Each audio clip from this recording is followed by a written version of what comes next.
Tennessee. From the east to the west, we are talking Cowboys everything. And you've just entered the Cowboy Zone. Hey, what's up, everybody? Welcome back to this week's episode of the Cowboy Zone. I'm your host, Marcus Jones, out of Memphis, Tennessee, the Bluff City Cowboy, and we are coming to you live with another great episode. So, as you can see, I don't have my co-host Lambo with me right now, but he will be coming in shortly. But what we do have are some of the most knowledgeable podcasters of the Cowboys. So, guys, help me welcome Jay Tuck and see it. What's going on, Cowboys Nation, man? Thank you guys for having us on. It's your boy Jay Tuck, representing from the Cowboys Fans Only. Of course, I got my man Sid up top, man. So we, like I said, appreciate you for having us on. We're gonna have some fun tonight. Lots to talk about. Yeah, man, definitely. Again, thank you guys for joining me. We've had former guests on before, national media people, but like I was telling Sid off the air, I love having my guys on the show with me. Right. I like the guys who know what it's like researching this stuff nonstop, making the graphics, battling on social media with other people. It's just great to have you guys on so we can talk about some real Cowboys stuff. Right. Yeah, like I said, I'm a huge fan of your guys' show, man, so keep up the good work. I don't think a lot of people understand what it takes to do this, but we love talking with passionate Cowboys fans, and so let's get to it. All right. We are coming to you live. Right, yeah. We got somebody's phone a little loud. Yeah. All right, guys. My bad. I just want to try. Let's get in the comments, guys. Make sure you get in on Facebook and on YouTube.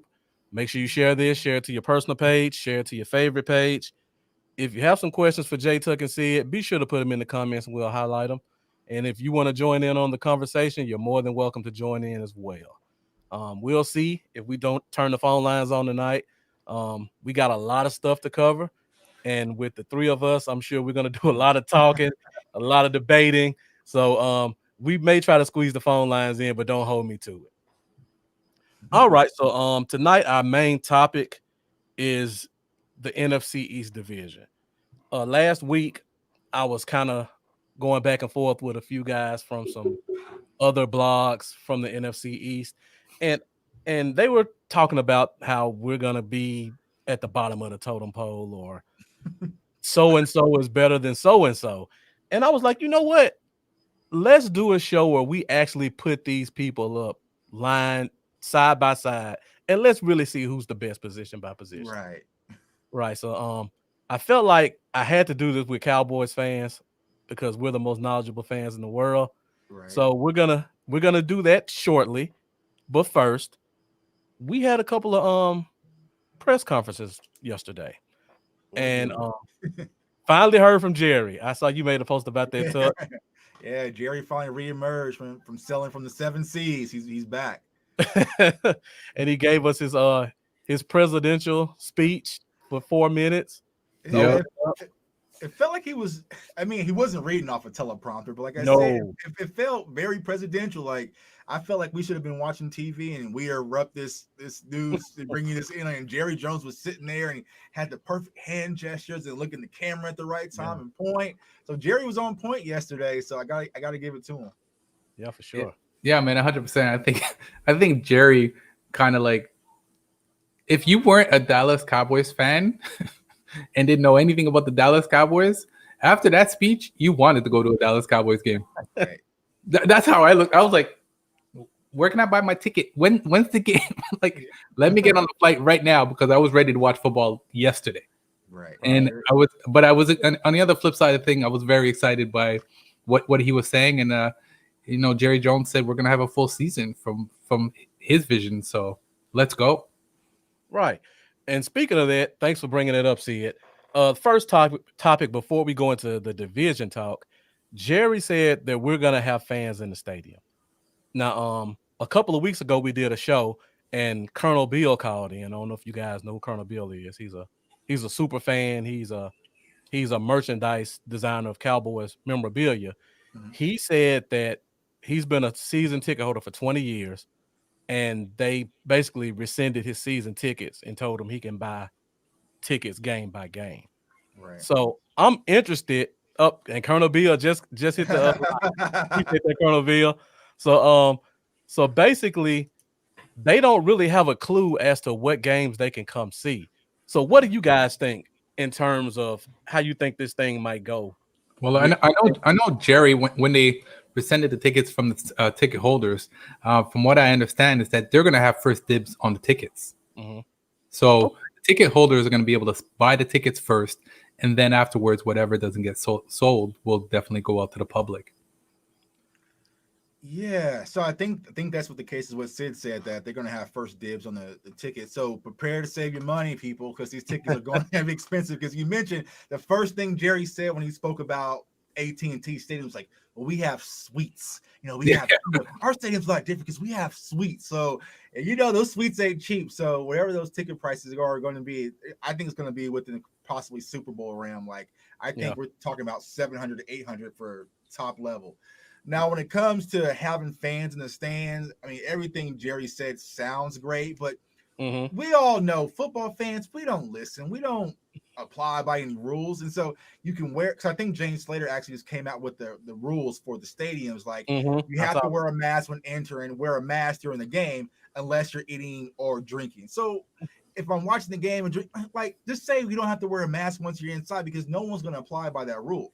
And but I think it's like how it is. I don't know how restaurants are in the States, but here in Canada, is that you walk through the door, you gotta have your mask, but the minute you sit down, you can take off your mask. Right. So I'm pretty sure they're gonna implement the same rule in the NFL and in the stadiums, right? Yeah, but the difference is in the restaurant that might be 25 to 30 people. We're talking approximately 30,000, give or take. Right. And so how is this really going to work? I mean, our usher's going to come down and tell you to put your mask on because you're not eating right now. Like, how is it really going to work? So all the ideas, it sounds great. Jerry's a visionary, so he's probably thought this out. But I think really seeing it in play is going to be the hard part, which is why I thought that the NFL should have really had a preseason to test this out. Like, don't wait till game one to try out this brand new idea to see how things work, because that could definitely put the season in jeopardy. Why not have a scrimmage game at AT&T Stadium to see how that would work, or certain things like that to kind of get your feet wet, as you saw the NBA do with the bubble. Like there were some exhibition games to kind of see what the fans going to look like, what's the the sound and everything. So I mean, Jerry has a bright idea, but we shall see. Yeah. And one thing I will give Jerry is he's always been kind of the trendsetter in the league. So if anybody's going to come up with an idea that's going to work and that's going to be the standard going forward, it's going to be Jerry Jones. Right. And Jerry's mentioned, we have a state-of-art stadium in AT&T, granted, but the Raiders just built one and they're not having fans in their inaugural season. So it's like, I don't know how this works amongst the NFL owners, because if I'm the owner of the Raiders, I'm sitting back, well, damn, you're going to have a full season and fans in this. Like, why aren't we doing the same thing? And so it's really up in the air. I mean, granted, as Cowboys fans, we want to be there. I want to go tailgate too. But it's just like, here's what I'm thinking. I'm thinking that if some stadiums that are saying there won't be any fans in the stands throughout the season, what's to say that after they see what Jerry's done and other stadiums have done, for them to say, "Oh well, we've changed our minds and we're going to start having fans in the stands next week." Guys, if they say we've got tickets for sale, people are going to go. Yeah. But I think from an owner's perspective, their main focus is just making sure the season is going on, not having fans. I think the fans is kind of like the cherry on top, because the TV revenue is going to be insane for NFL football regardless. And so I think their main focus is how do we have football games, period, without interruptions. But Jerry's thinking layers among that. Like, I want fans, I want tailgate, I want the whole. You know what made me laugh? So. When he said, when we open up the roof and open our doors at a certain point, the wind. What? Jerry, like I said, Jerry told it. Yeah. So, and Colonel Bill put this up there: when people start getting drunk, all the social distancing goes out. That's exactly what I was thinking too. They had tailgating rules. So say, for instance, me and Sid are in lot 1 tailgating and you're in lot 2. I can't come over and holler at you at lot 2. Like, I gotta stay. Like, no one's gonna abide by that rule. we know better than that. It's like I mean, I've been to Cowboys games. It ain't happening. How do you handle people going to the bathroom? They're gonna have concession stands. All these different variables. I don't know, but salute to Jerry. He seemed confident when he was talking about it, but he's also told me that Brandon Whedon had one of the best arms he's ever seen. So you gotta know when Jerry's being the salesman, put some extra sauce on it. That's the marketer. I think Bill has something that's very true too, because I was thinking about that. Listen, you have people tailgating. By the time they get in the stadium, they're drunk. Right. And you're gonna try and tell these guys to put masks on their face when they're screaming and scoring touchdown. No way. This is right. For sure. I'm curious to see how they're gonna handle it 100%. So another thing Jerry kind of talked about that stood out to me is when they talked about the Dak contract, and he basically said the whole COVID thing kind of prevented negotiations, and when you're dealing with money like that, that things like that can get in the way. I feel like that's a cop out. I don't know. What do you guys think about it? Well, let me say this before you go see it. No. I made the same argument last week when it came to the Randy Gregory stuff. I understand this is one of the largest national health scares we've had in the past 100 years. Yeah. But we've been talking about Dak's contract since last June. Right. So we're over a year in, and you tell me that 2 months. You see this guy right here? Okay. Me and this guy right here, we have been arguing about this since the whole COVID. Listen, I said it, and Jerry just stamped it for me. I said it. There's no way they're going to sign Dak with the economy strain that we have on the economy right now. Money. We're losing money. The NFL is going to lose money. There's going to be the salary cap's going to be affected next year. There's a TV deal coming in. This is all stuff that was taken into consideration. And I'm sure they sat there and Jerry said, why? You're going to get more money next year. It's more beneficial for you to wait. And I know that's what it came down to in my hands. And that's what I'm sure Dak's agent said the same thing. Dak, there's more money for you waiting next year. Don't do it now. I understand what you're saying, Sid. And before I say this, Jonathan Munalal, thank you for joining us. Richard Woodard, first time tuning in. Man, we appreciate the support. Now, what I'll say is this. I understand all that. I have no problem with Dak waiting for contract money. But let's not use COVID as an excuse. Right. If Dak wants his money, just say Dak wants his money. Right. And that's the thing is like, me personally, I'm cowboyed up from head to toe. I live here in Kansas City. So I saw a quarterback in Kansas City. He was training in Dallas. He got his money, right? Like that didn't stop Pat Mahomes from getting his money. It didn't stop COVID didn't stop Chris Jones from getting his money. I mean, you check your Twitter timeline today, Travis Kelce just got his money. So why was it with Dak Prescott, all of a sudden COVID just made it so difficult to get it done? Patrick Mahomes won a Super Bowl. But I'm saying these players still got their money. So if you wanted to negotiate a contract and get the deal done, there was ways they could get the deal done. Don't use COVID as a cop-out, man. Like, just say, like, hey, Mahomes won a Super Bowl. But Mahomes' contract in 3 years won't mean diddly. But what I'm saying, Sid, is that they still got the deal done during COVID. So for the people they wanted to sign, they found a way. He won a Super Bowl. But you're missing the point. But what I'm trying to say is, Jerry could have came out and said, hey, things didn't go the way we planned. We tried to work out a deal. We just, we got to the last minute, just couldn't come to an agreement, but I'm sure next year we can come to something. Don't blame COVID. Exactly. That's what I was saying too. You could have hopped on a Zoom call. I mean, we're all from different states right now on the call right now having communication. You could easily call the agent and really got the deal done if you wanted to. But, Jerry, like I said, Jerry's just selling the show. But yeah, the COVID cop out, I'm not buying it. I'll buy the tickets maybe, but I'm not buying the COVID cop out. I hate to break up the conversation, but I got to welcome my co-host Lambo in, man. How's it going, Lambo? What's going on, man? What's up, y'all? How's everybody doing? Good. Yeah, you got in a little bit earlier than you thought, I see. Yeah. I thought I almost got here I did get here almost on time. I got here at like 1 minute till, but I had to set everything up. And kid was screaming, crying, all that stuff, I already gave you the backstory. Baby, man. So yeah, sorry to break you guys' momentum up. If you want to talk about that, It's okay. All right, Lambo, what do you think about it? We'll never agree. We boys, but we'll never agree on that. Yeah, you're right. I can't agree with COVID as an excuse for his contract. Hey, what's up, Colonel Bill? you talking about? Yeah, Jerry Jones said that one of the reasons the contract didn't get done is because of the whole COVID situation, and we were just kind of talking about that. So, what are your thoughts? You think that's an excuse? I do, kind of, a little bit. Okay. Like, I don't know. I just think, I mean, the resources that Jerry has is unlike any other. And you think about the resources that man has, he can pretty much accomplish anything he wants to. Right. I feel like, I mean, I don't know. I can associate with people during COVID, and I make like $18 an hour, and it ain't hard for me to get a hold of anybody right now. So, I mean, Jerry, a billionaire, Right. I feel like they could have found a way to make it happen. Yeah.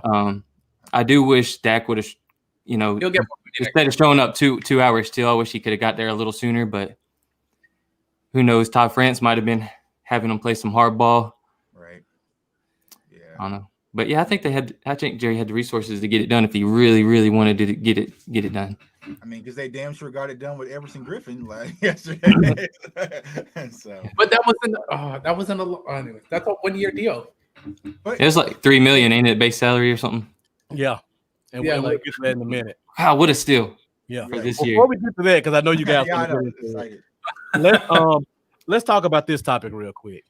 One of the things we got from Dak is that 90% of the players are basically doing their own Dallas bubble, and they're all staying in the hotel.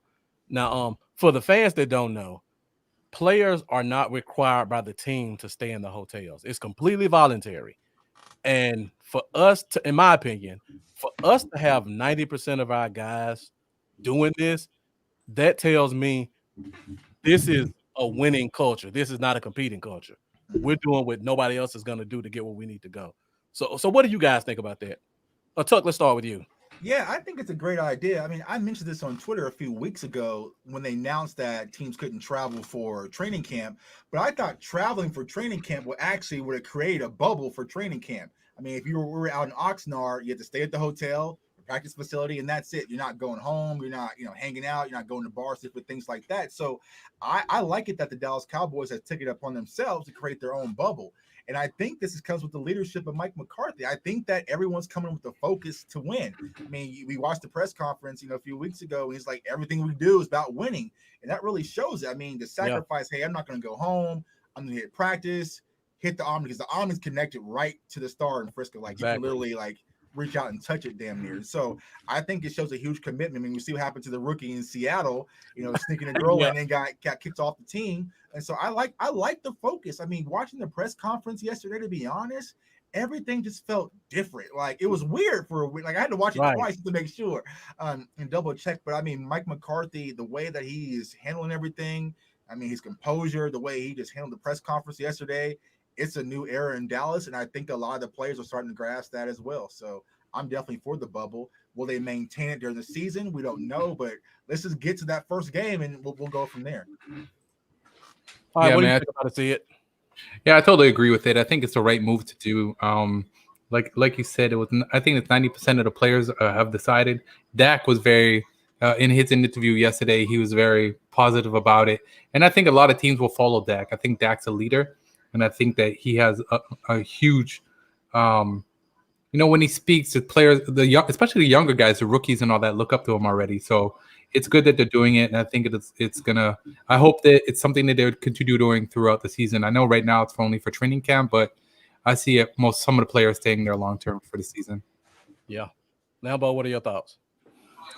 I completely agree. They took the words right out of my mouth. And, Dak recently said I have the obligation to live on and carry on another legacy. I think I think he's ready to give us number 6, man. I'm feeling real special about this year. And I could be wrong, but I could have swore, I'm trying to find it now and I can't find it, but I could have swore Dak said something recently about they are going to be, or that we are, ready to be the most available team this year. Right. Yeah, they're going to do what they got to be available to make sure, we're not losing players. Right. That's going to be key this year too. And like Colonel Bill said, Dak is just a great leader. Like, Right. how can anybody say anything negative about this guy? Listen, That's a He's mystery. perfect. Yeah, Like I don't know. Every time I see him in an interview, his way he speaks, he doesn't say anything stupid. He doesn't. He answers very. How do I say it? He's polite. I don't know. Like I called in the late night hype the other day, and we were talking about this, and I said Dak will never say anything bad.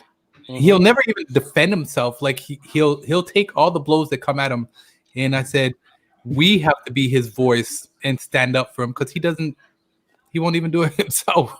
And to add on to that, it's not fake with him. Like no, with some people you can feel it. Like okay, you're just saying what's politically correct to try to get people off your back. With Dak, you really feel like this is just who he is as a person.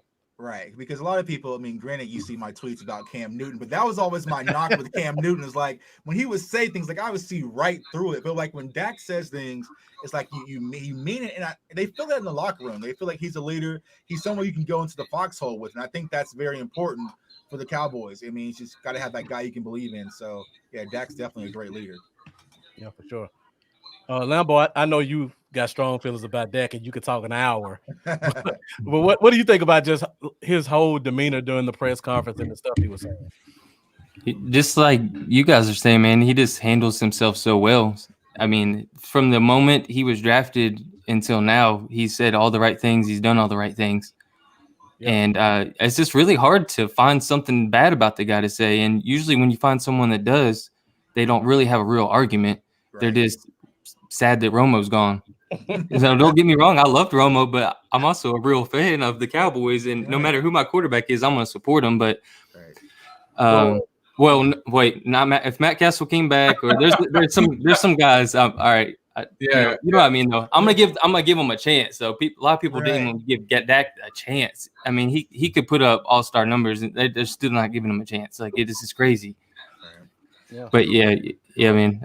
You know, the one thing that Dak said yesterday that I was like, that's what I wanted to hear. He says that he wants to be a Dallas Cowboy until he's done throwing the football. You know, and that alone shows that he's dedicated to the Cowboys, and I believe he'll get us to that sixth ring, man. I do too. Now, especially this year with the weapons we have. And speaking of that, Richard, first time guest, thank you for joining us. He made a comment. The defense is starting to take shape. Yeah, let's go. Topic that we've been kind of holding back all night, and we just signed Griffin. Yeah, buddy. I don't know about you guys, but when I saw that, I almost jumped out of the chair. Yeah, I thought it was a joke. Yeah, my jump out the chair wasn't quite CeeDee Lamb jump out the chair. I hopped a little bit, man, but it was just like, wow, we really did it, because I didn't see it coming. Like I said, there was a whole press conference I watched twice yesterday, and it was like nothing really hinted that, hey, this could possibly be a big signing, Looney, or we're talking to a few guys, or It was just boom, like the Cowboys signed Everson Griffin. Like I said, the talks and reports were showing that Seattle was like heavy on Griffin, like they were in constant contact and everything, and then the Cowboys had slid in last moment. So I'm really interested to see what he saw in the Dallas Cowboys that made him want to take that 1-year deal. And you mentioned this earlier, kind of how Seattle treated their DNs and how a situation worked with Clowney.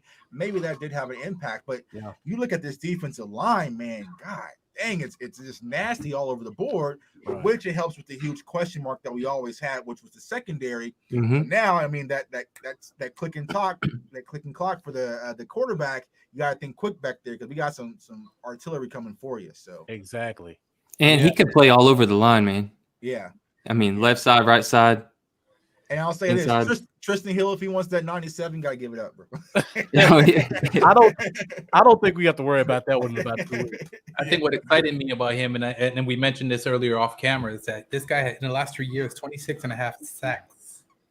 Mm-hmm. But in the last, this guy is coming. And if you're a QB, I don't think you want this guy coming at you. For sure.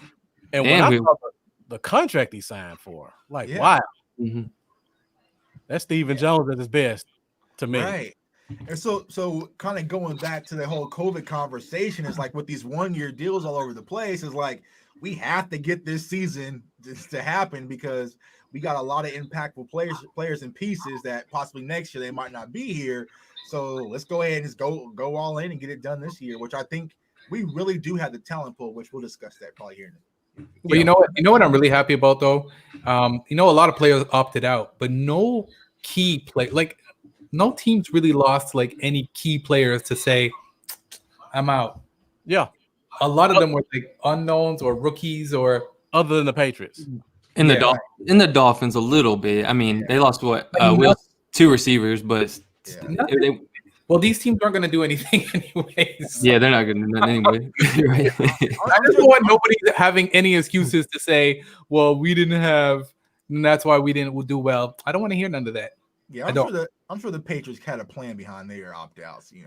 I agree. There's something we don't know behind that. Yeah, it'll come out probably next year. Because they lost Brady, that's why.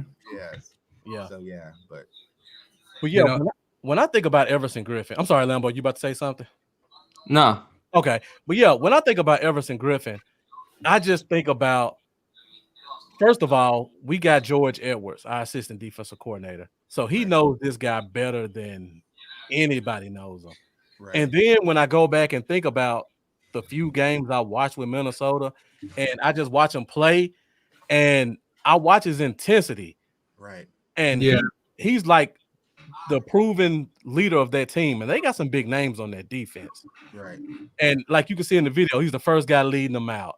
Right. Great pass rusher, always intense. And I just think I can't wait to see that when we bring it with guys that we have like a Dontari Poe and McCoy. And D-Law's already just mad at everybody we play. Yeah. And it's got a lot of pressure off of D-Law too. Yeah. But I think D-Law's coming in with a chip on his shoulder too. He got attacked last year through the media and fans. Like me, I attacked him, and I'll still attack him. So that's why I'm expecting big things from him this year. I think he'll have a breakout year, man. But I hope he does. We paid him. We were paying him. And the thing about Everson Griffin, man, there's nothing better from a football perspective than to have a dog who's hungry, but also a chip on their shoulder, wanting for a bigger contract. Like he's gonna come out there to eat, and he's gonna have the team around him that's gonna allow him to do it. Because you're not gonna pick your poison on that D line. Because Poe and McCoy and those fat nasties, as I call them, Gallimore, they're gonna keep our linebackers clean. So it's pretty much gonna leave you on outside pass rushing and come eat. So, but I got a question for you guys, man. And I know it's not my show, but I gotta ask you guys this: if I'm a player right now, and Jerry Jones or Stephen Jones approaches me and says, "We'd like you to come play with the Dallas Cowboys," and I'm looking at the roster right now, am I gonna say no? Depends on what position you play. Yeah. But with the depth that we have on the offense or defense and the weapons that we have and what we can be potentially do this year, would you not want to be a Dallas Cowboy right now? Oh, definitely. Not if I'm a wide receiver. Yeah. But I'm a wide receiver. I'm saying we're not going to be approaching any wide receivers, but I'm just saying, just think about it. Yeah, it's a good situation, especially if you're a veteran and you're trying to get a ring and you see this complete team, a great coach, right? All these pieces. We're across the board. We're stacked from coaching to defense, especially now with Griffin. Defense, offense, we're stacked right now. There's no reason why the Dallas Cowboys shouldn't make the playoffs this year. Right. Yeah, if I'm a veteran linebacker, absolutely. They call me like, hey, I might need to come play for the Cowboys. And, Play Matthews, Marcus. Yeah. Of course. I know I think that might be the next one. I don't think we'll see. Before we go into division talk, I gotta bring my favorite subject up. I know everybody hates it, but we just added another defensive end to a group of 11 guys. And according to Mike McCarthy, in at least 2 interviews, we're only keeping 6. So let me just pull the list up real quick. And Mendoza, thank you for joining us. Guys who've joined us, thank you again. Make sure you share this. We're about to get into some division talk soon. And I know a lot of people want to share their input. Make sure you guys hit that like button. Make sure you get those comments and make sure you share. And shout out to Colonel Bill. He just shared to the True Blue Crew page of 37,000. I appreciate you, brother. And shout out to my True Blue Crew family. Yeah. Yeah, we So, gave Colonel Bill a couple shout outs earlier. We talked about season tickets. All right, so let me put this up. And these are the 11 defensive ends we currently have on the roster. right, A lot of good names on here. We're only keeping 6. right. We all pretty much know D-Law, Crawford, Alden Smith, and Everson Griffin are pretty much guaranteed a spot. Yeah. Right. Who are the next two? We'll start with Sid. Listen, honestly, I want Gregory to come back. I think if they reinstate him, I think that would be a big move. He's hungry. He showed it on his tweet. He wants to play. After that, I'm not sure, man. There's too many. I don't know, man. So as long as you got those 4 plus Gregory, you really don't care who the 6th guy is? Is that kind of where you are? Yeah, they're all pretty much the same to you? Yeah. I think with Gregory coming in, yeah, whoever falls into the 6th, I think just those 5 alone are going to do damage. Okay. All right, Tuck, what you got for us? So me, of course, we know the core 4. I personally want Bradley and I think a lot of Cowboys fans are high on Bradley and I. And so it's really going to come down to the argument of Dorrance Armstrong versus Randy Gregory. And it really, I'm a fan of Dorrance Armstrong. I think he's a solid player. He's someone's reliable. I know a lot of Cowboys fans really like Joe Jackson. So it really comes down between Joe Jackson, Dorrance Armstrong, and Randy Gregory. If it's personally me, I'm taking Dorrance Armstrong because he had experience last year, though it was minimal. With Randy Gregory, it's just too up and down. We don't know, but I think the Cowboys just want to hold on to him because they spent so much time and effort with him. So, if it's me picking, though, I'm taking Dorrance Armstrong and Bradley and Nye for those other 2 defensive end spots. All right, Lambo, you want me to go, or you want to take it? I'll go ahead and say he literally stole it right out of my mouth, man. Like I was sitting here like, yes. Like I heard chuckling. I was like, okay. I heard somebody clapping. I was punching air. No, me and Marcus have been talking about Dorrance Armstrong a lot ourselves, and like I'm thinking about that 3rd year being that key year for pass rushers like that, and I got some high hopes for him. I just like the potential I think he has, and I'm looking forward to that. I'd like to see Dorrance Armstrong and Bradley and I really want to see what the kids got, and basically you hit the nail on the head with the Randy Gregory stuff, man. It's just too. I would hate to lose out on a guy like Anai and us lose him after we just, him blow up somewhere else. Guys, he has something to prove, man. This guy is a beat. You've seen what he's done with the Cowboys. Don't you think? But we wish him the best. The thing is, like, we have to move forward. It's like we gave him a lot of chances. Unfortunately, it didn't work out. But it's like you have a solid player like Bradley and I. You look at the film, what he brings to the table. He's unique, and especially if we're going to be shifting to more of the 3-4, that's a position that Bradley and I could be disruptive in. Now, it really comes on. Granted, Bradley and I looks great on film, how he looks in camp.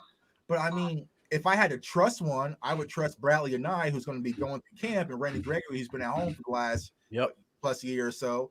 And so, like I said, and then like Lambo said with Dorrance Armstrong, I think he's a solid player. The only thing that worries me about Dorrance Armstrong is he put like a cryptic tweet the other day, so I'm like, does that mean he's leaving, or what does that really mean? But I think he's one of those players that you can actually lean on just for depth in that position. So, and he's made a couple of those tweets too. It's not right. Yeah, and it was just like, all right, so where are we going with it, man? So I don't know. But any chance they do 7? It again, like we always say, if you keep a 7th defensive end, you got to go short somewhere else. Yeah. Right. And I don't know about you guys. I think we're keeping 5 wide receivers, but everybody that I hear talks think we're keeping 6. I don't think you can do both. Yeah. You can't go long at every position. Just to go back on your Bradley and I and Armstrong, I just because I don't watch college football, so I just pulled up the stats. Okay, from what I can see, and I looks good on stats. He had 13 last year. Go look at the last 2 years, though. 3 years. Right. We're almost 30. So 2017 he had seven sacks. 2018 seven and a half sacks, and last year 13 sacks. Now, if I'm looking at Armstrong had 2 sacks last year. But he was playing. One was playing pro football. And one was Exactly. playing college football. Yeah, I get it. Yeah. So, But yeah, I mean the thing that really hurt Bradley or not, he just doesn't look sexy at the combine. Okay.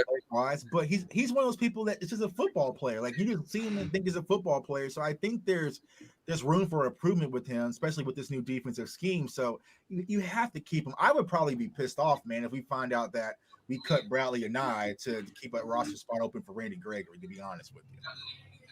yeah, but in that aspect, you want to bring up a young guy who's hungry, right? So. Right. And you also have to think is that Mike McCarthy and the staff, they don't have a tie to Randy Gregory. They didn't draft him. don't. So it's like he's not really their guy. So I made the same point last week. yeah. Yeah. So do you guys think that there's more to this? You think it's the Dallas Cowboys holding off on getting him, maybe saying we're not sure?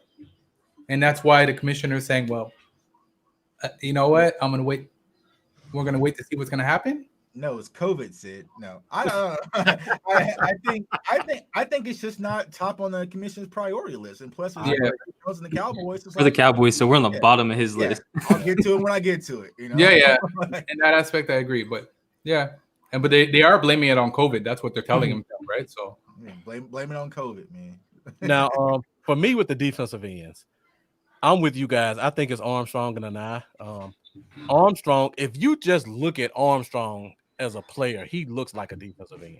Right. 6'5", yeah, 260, lean, quick. You go look at his college tape. Right. And he had like double-digit sacks for 2 years. Yeah, and that's at KU. Like that's at KU, right? That's not a football school. And he played 3-4 and 4-3. Right. And if you go back, him and Connor Williams were in the same draft. Connor Williams gave up 1 sack his entire senior year, and it was to Dorrance Armstrong. Mm-hmm. So that lets you know how good of a player he was.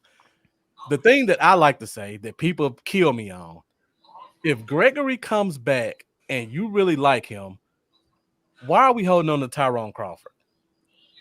And let me say this before you jump on me. You have to look at different players at where they are. Right. Dorrance Armstrong is a young third-year guy. Bradley and I is a young guy, both on cheap contracts. I don't compare them to Gregory. If we do, they win no contest. Right. If you really like Gregory, you have to look at him compared to the guys who compare with him. Right. Tyrone Crawford is essentially on the last year of his deal. Right. So who do you think for 1 year is going to give you more to this team? Randy Gregory or Tyrone Crawford?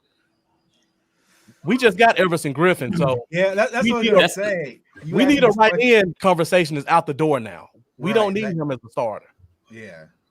We don't need flexibility. And you don't need his extra leadership because we got some good leadership now. That's just me. I think we got all leadership comes from the D line now. We got leadership, we got flexibility, and we got pass rush. Right. Why are we paying him $9 million? Right. I've been saying this for 3 months now. Yeah, I think. Why do we need Crawford?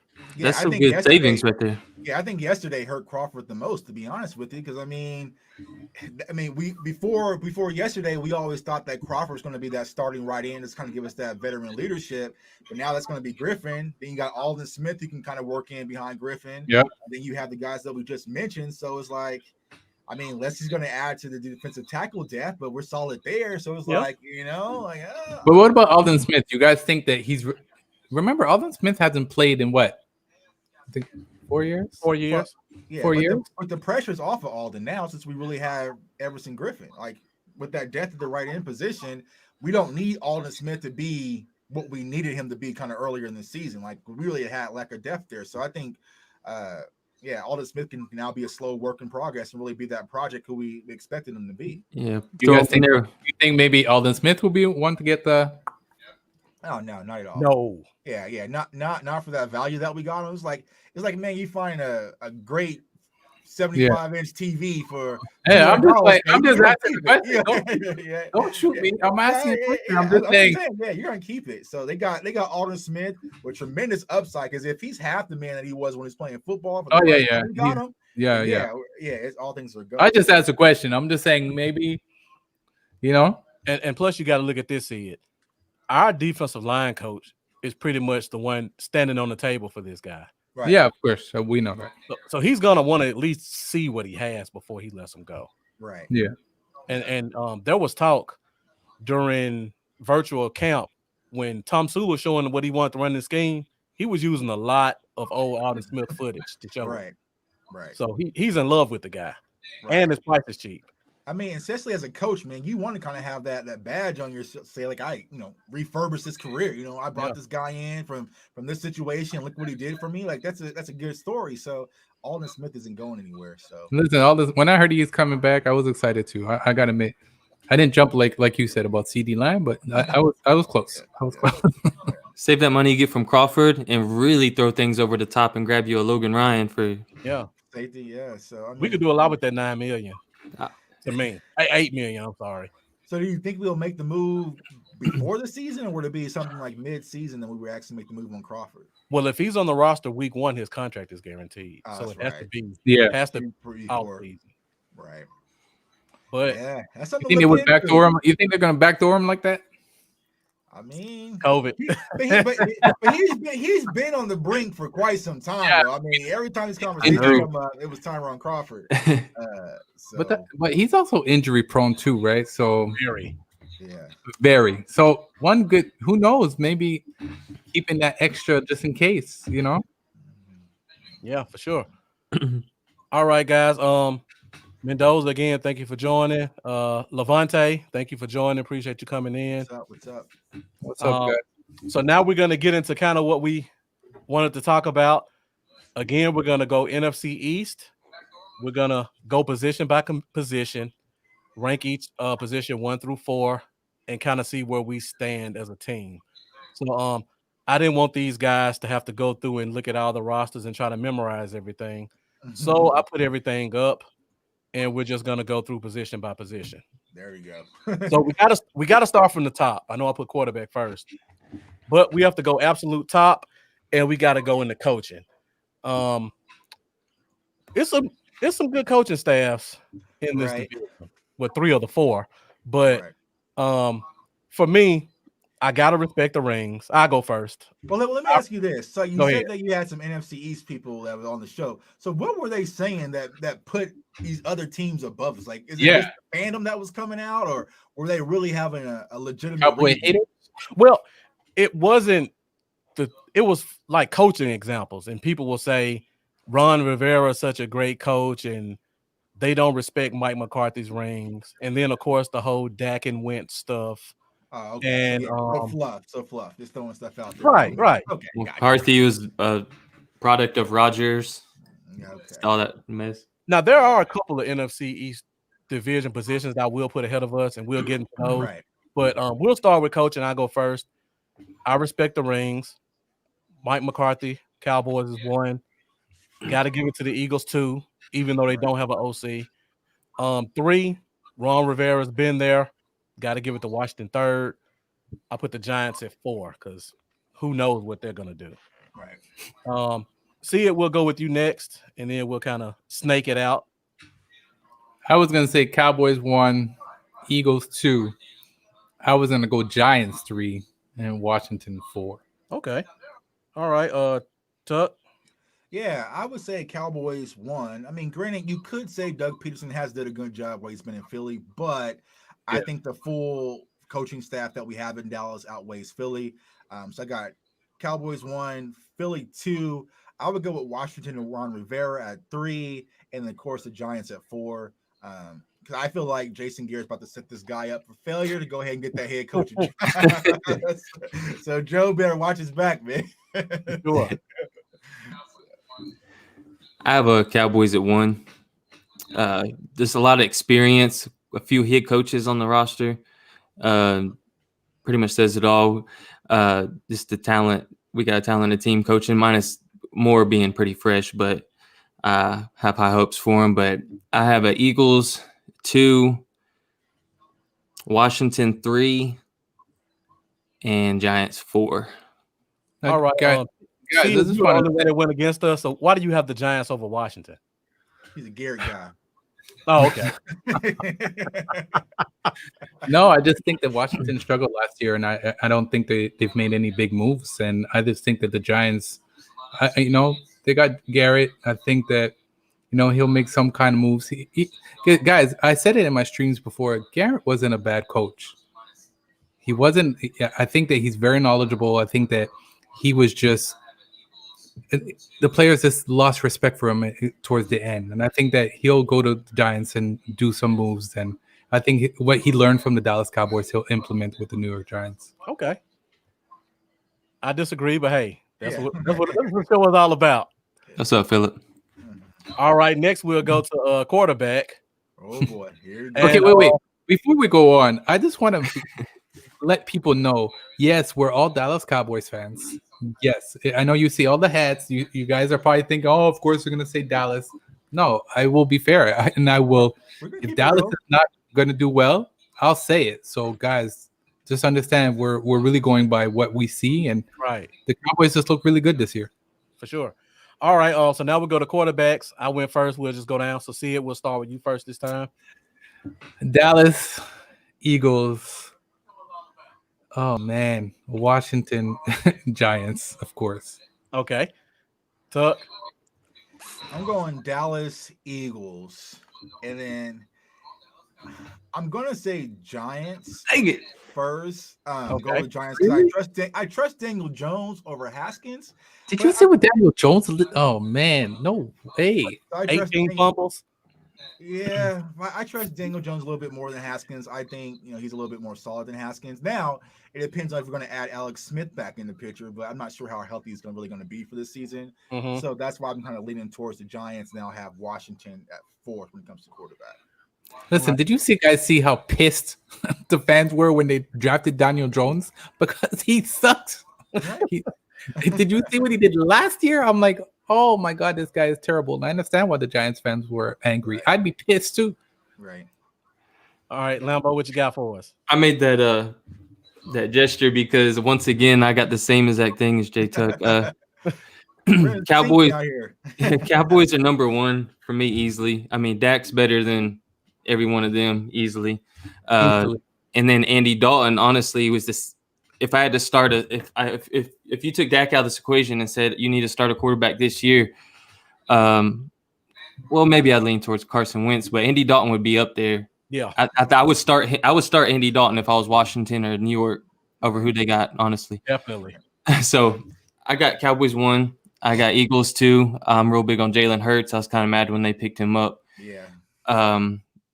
And then I have Giants at 3. I'm kind of like with Haskins and Jones. I'm kind of like this on both of them. I don't really think either one of them is great, honestly. I think they're kind of like, they might turn into something, they might not, but I don't see them ever becoming top 10 quarterbacks personally.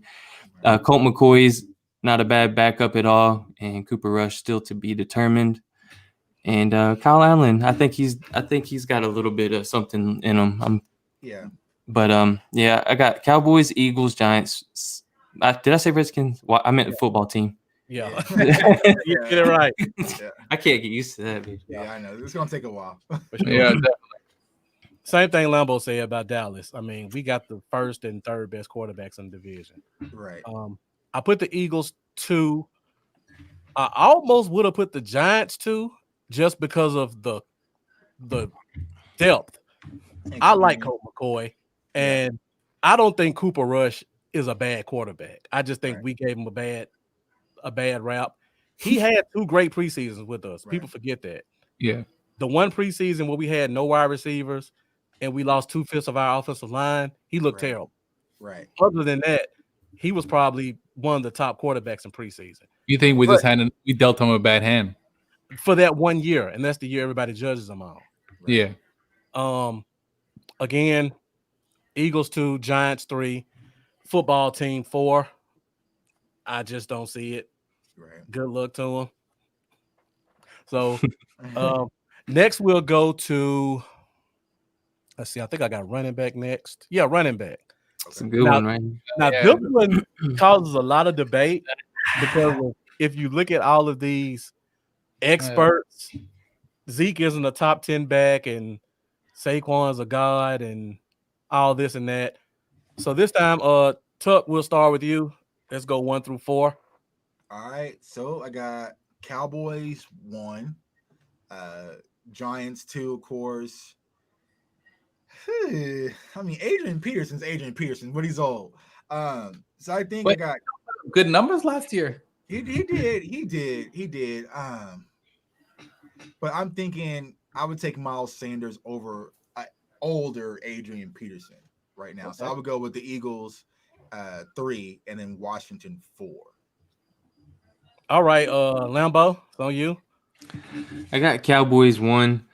I mean, the argument can be made between people with Barkley and Zeke, and, you know, I ain't going to get mad over it. Right. They're both talented backs. But then you look at what's behind them, and I like Tony Pollard much better, and I like Deion Lewis. Right. So I give it to Cowboys. I got Giants number 2. And then I have Eagles number 3. Like you said, if Peterson was in his prime, it'd be a different story. But this is old Peterson, and Miles Sanders, I think, is gonna have a big year this year. I'm actually kind of targeting him in fantasy if he's in the right spot. And I like Corey Clement. I think he's decent. But and then Skins, I got 4th, and Antonio Gibson. I can't ever stay off fantasy, but Antonio Gibson's someone I'm targeting late in fantasy, even though I got them at 4. I think, you know, he's someone that could start seeing some playing time for them about midway through the season, getting a good bulk. Right. Though Adrian Peterson said he's coming for Emmett's record, so yeah, man. Yeah, I don't think it'll happen. Yeah, it ain't happening. Shout out to my boy Kelvin Holmes. Appreciate you watching. I know you're a Niners fan, so I appreciate you supporting me. And I got to put this comment up because I was just about to say this, and I know you guys are gonna tear me apart for it. I got Dallas 1. I actually got Washington 2. For me, if I look at top down, I trust all 4 of their running backs to come in and be productive running backs if needed. When Saquon goes out, we saw what that looked like last year. And Miles Sanders, he could be good in fantasy, but as a running back, I don't see it. Boston Scott had a nice little year, but he's not an NFL running back. So Washington 2, and for me, I'm a Memphis guy, so I watched this kid his whole career. Okay. Antonio Gibson is the real deal. Hey, 4.3940 at what, 228 pounds? Let me say this, and I don't want Cowboys fans to rip me apart. Gibson is better than Pollard. As somebody who watched him play all 3 guys, Antonio Gibson, Tony Pollard, and we'll see. Skull, what's your nephew's name? How'd I lose his name? The running back for the Rams from my hometown. Oh, Darrell Henderson. Darrell Henderson. How I forget his name? We're supposed to get Darrell Henderson and Pollard. What's up with this? But to me, Antonio Gibson was right there or even better than Pollard. So I got to put Washington 2, Giants 3, Eagles 4. See if he gets 5.5 yards per carry. See it? Well, okay. I give you that one. So yeah, I think I got Dallas 1 though, Lambo. If we're looking at depth, I'm talking about running the ball, offensive line, and so on. I definitely got Cowboys first, 100%. I'm with you. I was going Washington. I believe that Washington, Peterson, and Gibson. I don't think Gibson's better than Pollard, by the way. Okay. But I think Gibson is definitely a strong back as well. And I got the Giants and the Eagles. But guys, look out for Zeke and Pollard to do big things this year. Oh, definitely. Now, I kind of went back and forth on this one because I think Gibson is actually a better receiver than running back. Yeah, he's a great receiver. Yeah. Well, so is Tony Pollard. Did you guys see in a slot? And they've said it, they're going to be using Tony Pollard in a slot this year. So if you go look at his college tape, Pollard looks amazing in the slot as well. And he's so explosive. Like, I don't know. I think that under Zeke, he's going to learn a lot too. So am I the only one who watched film on Siwo? Oh, no, you're not. I love Siwo. Okay. Okay. When Alawali opted out, we was like, yes, say what time, baby. Right. Let's do this. Okay. We've been talking about since our second episode. Just want to check. All right. Yeah. Sure. I don't want to act like I'm not showing them love. I just want to put it out there. I really like Gibson. And our Cowboys is number 1 in running backs, but I just put Washington 2. Okay, that's cool. Yeah. All right. So next we will go to tight end. Ooh. And I think this is kind of where the Cowboys love kind of at least drops a little bit. Yeah. Who went first last time? Was it Lambo? No. Yeah. It wasn't. All right, Lambo, it's on you then.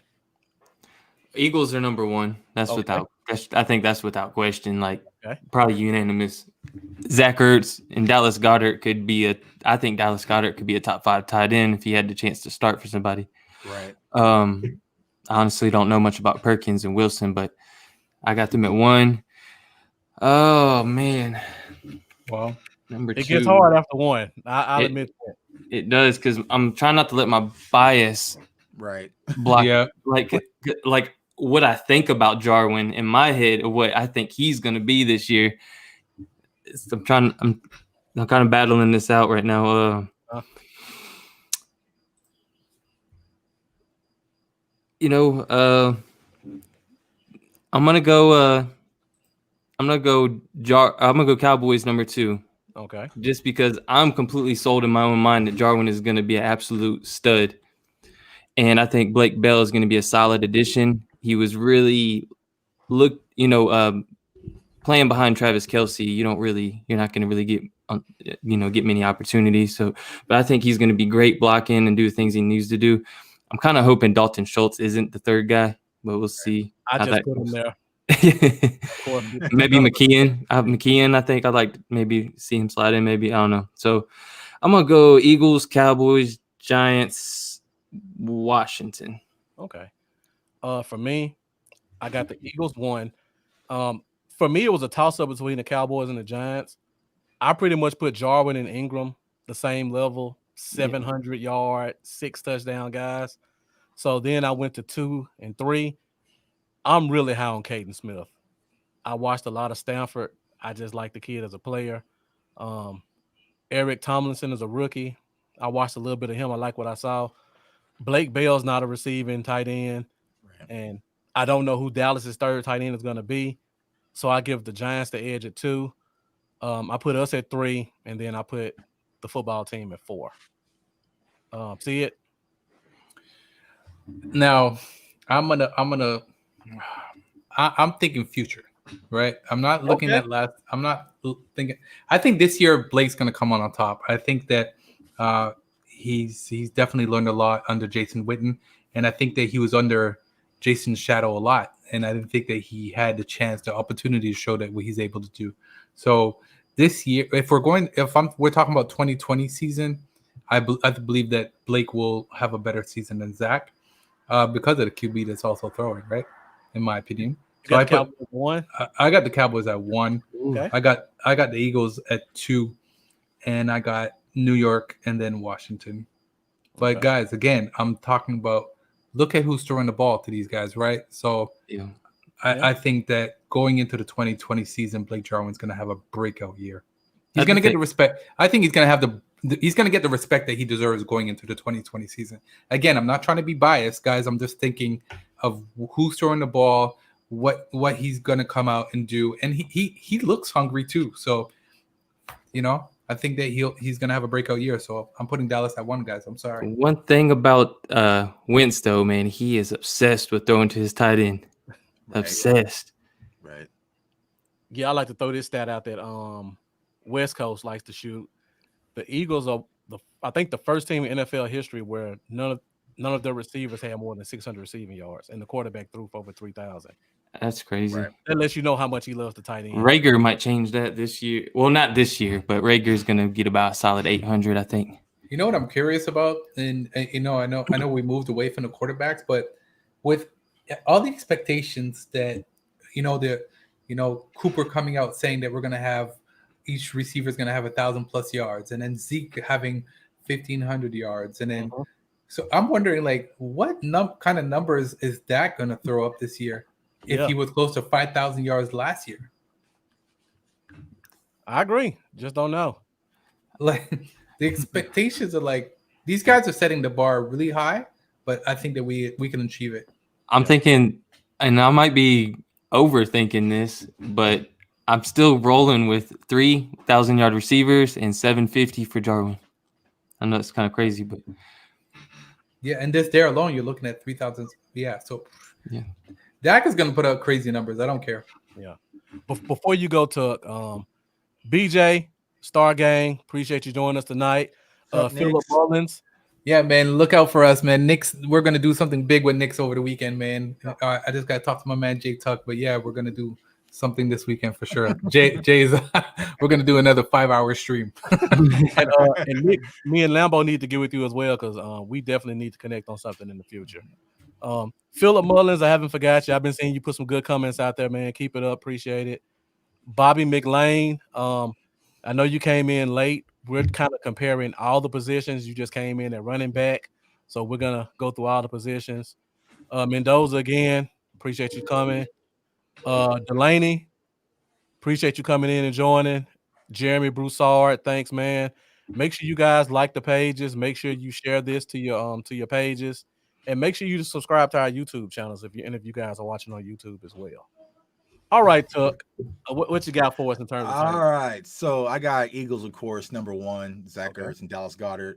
I mean, I was kind of frustrated. I was there at that draft in Dallas when they snuck us for Dallas Goedert, but it's okay though because we got him back with CD. So yeah. Oh yeah, got him back tenfold. Yeah, but I think those two are the cornerstones of the Eagles' offense. Period, as he just said. Like Wentz loves his tight ends. And then it kind of gets iffy with the second spot, but like Sid kind of said, I'm going to think about trajectory with Blake Jarwin. And so I think he's going to be utilizing his offense a lot. I mean, I think, of course, we know Dak likes the slot and he loves his tight end. So I think you're going to see big numbers from Jarwin. And Blake Bell, he's a guy I made a video about, a few months ago, but I've seen this kid play since high school in Wichita. Like I seen him the Bell Dozer at OU and then also here in Kansas City. So I think he's going to be one of those players that the Cowboys fans will eventually become fans of. And I think he's going to be utilized a lot different than he was in Kansas City because, of course, he was under Kelsey. But, I mean, if you train under Kelsey and also Kittle, the guys who got paid today, I mean, some of that has to rub off on you a little bit. So I think they're going to use him in a lot of different situations. Now, how many 2 tight end sets we'll be using this year, we don't know. But I trust Blake Bell more than I do Caden Smith. So 3, I'm going to go with the Giants, of course, with Evan Ingram. And then Washington, though I was a big fan of Thaddeus Moss coming out of LSU. Yeah, I thought we were going to probably slide him, but we didn't. It would have been the perfect draft for me. Like it's still the perfect draft for me, but it would have solidified it if they would have took him over Denichi at the end. Right. Because he was right there. Like I thought that's what it was. I was like, here it is. Here it is. He fell right here. Just put the cherry on the top, man. Let's just close the casket and get on. They were like, no, we gave y'all too much. We gave you too much. We gotta stop. We gotta stop this right now. We gave you too much. So yeah, I have the Eagles 1, Cowboys 2, Giants 3, and Washington 4. Now, Tuck, I will say this because you just brought up a great point. When I watch a lot of Caden Smith because I like watching teams who are known for certain positions. So when I think of Stanford, I think of tight ends. Right. But Oklahoma's put out a nice little track of tight ends in the past 5-6 years. Right. You think of Mike Gesicki and Mark Andrews. Right. Blake Bell. There's another one I can't think of off the top of my head. But they put out a couple good tight ends as well. So yeah, I think when it comes to differently. I think it really just comes down to opportunity with Blake Bell. I mean, like I said, he's been behind 2 of the biggest tight ends in football with Kelsey and Kittle, so it's going to be hard to kind of get his shine. But I think this is going to give him an opportunity. So I'm going with Bell. I trust Bell. I'm trusting my hometown over Caden Smith. But unfortunately, I got the Eagles number 1, but I'm not going to slight them. Their tight end position is solid. So yeah. All right, Craig Lofgren, thank you for joining us. Jeremy, Iowa got the tight ends too. You're right about that. So for the first time, the Cowboys went number 1. But now we move to wide receiver and things go back to normal. Okay. Yeah. Oh, on the tight end, I remember I disagreed with you guys. Oh, that's right. Forgot about that. Sorry. I know.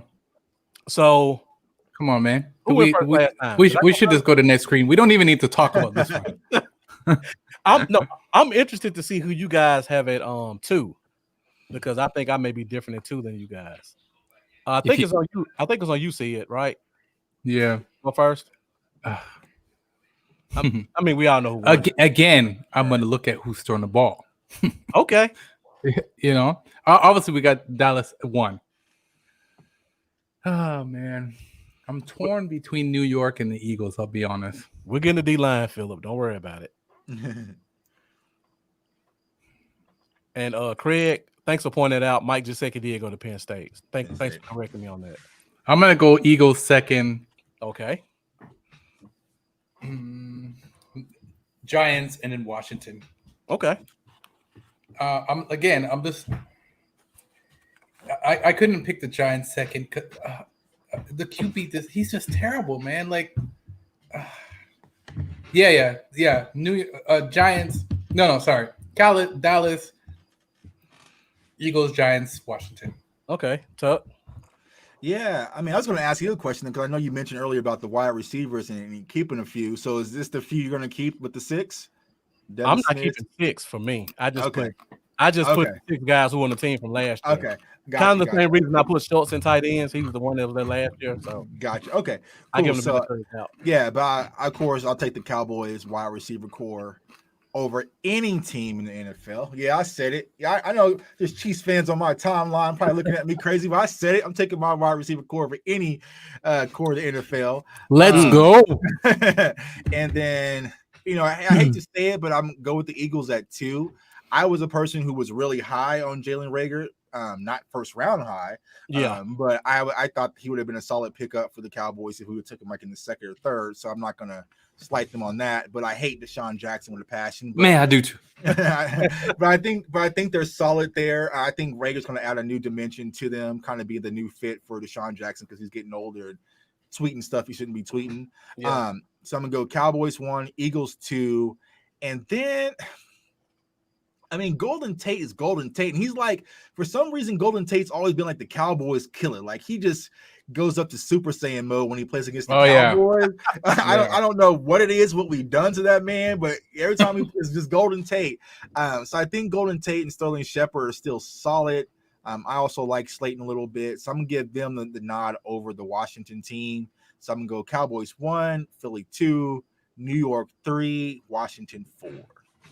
All right, Lambo. I, of course, got to put Cowboys first. If you said we was rolling out 3 receivers on our depth chart, I'm still got us number 1. Right. It's self-explanatory. We don't even need to talk about that. Eagles, I got number 2. Alshon Jeffrey and Deshaun Jackson, great receivers when healthy, if healthy. Right. Jalen Reagor, very talented. Like you, I wouldn't have took them as high as they did. I probably would have went after Justin Jefferson, but right. I think he definitely had late first round talent and is going to really do some good things for them. And Artega Whiteside's not a bad 4th guy either. So I got Eagles 2. I'm putting Redskins 3 because Terry McLaurin, I think, is going to have a pretty great year. I really like him, even though I hate the team. Right. Another guy I'm going to target in fantasy. But Terry McLaurin, I think he's going to have a big year. And another guy that I like on their squad that's kind of being overlooked is Antonio Gandy Golden. Yeah. Guy that can win, ball in the air. And one thing I had out about him, Liberty coach Hugh Freeze was previously at Ole Miss, and he said that he had coached a lot of great receivers such as DK Metcalf and AJ Brown, and rated him, at the top with those guys. So that's some high praises. So and then I'll put Giants 4th. That's a good stat, Lambo. You actually beat me to my stat. Wow. So for me, and once again, I see Mendoza's in the comments pretty much saying what I was going to say. I actually have Washington at 2. And the reason for that is because I just gave you the stat. The Eagles didn't have a receiver with over 600 yards last year. Yeah. How can I can't put a team at number 1 and none of your receivers barely broke the 500-yard mark. But there was a lot of injuries, though. A lot. Yeah. Okay. Is that going to change? That plays into it, though. Yeah. I mean, it's part of the game. Yeah. So I mean, I understand that, but Terry McLaurin showed me something last year, and right. He's good. Outside of our 3 guys, McLaurin is number 4 on the list of all these receivers to me. Me too. I was about to give the same Antonio Gandy Golden thing you were about to give Lambo, so thanks for beating me to that. You're welcome. I like Dontrell Inman, another one of those athletic Chargers guys that kind of was swept under the rug because they all get tall, fast guys. And also, going back to Antonio Gibson, I didn't put him here, but I think he's just going to be a hell of a slot guy in Washington.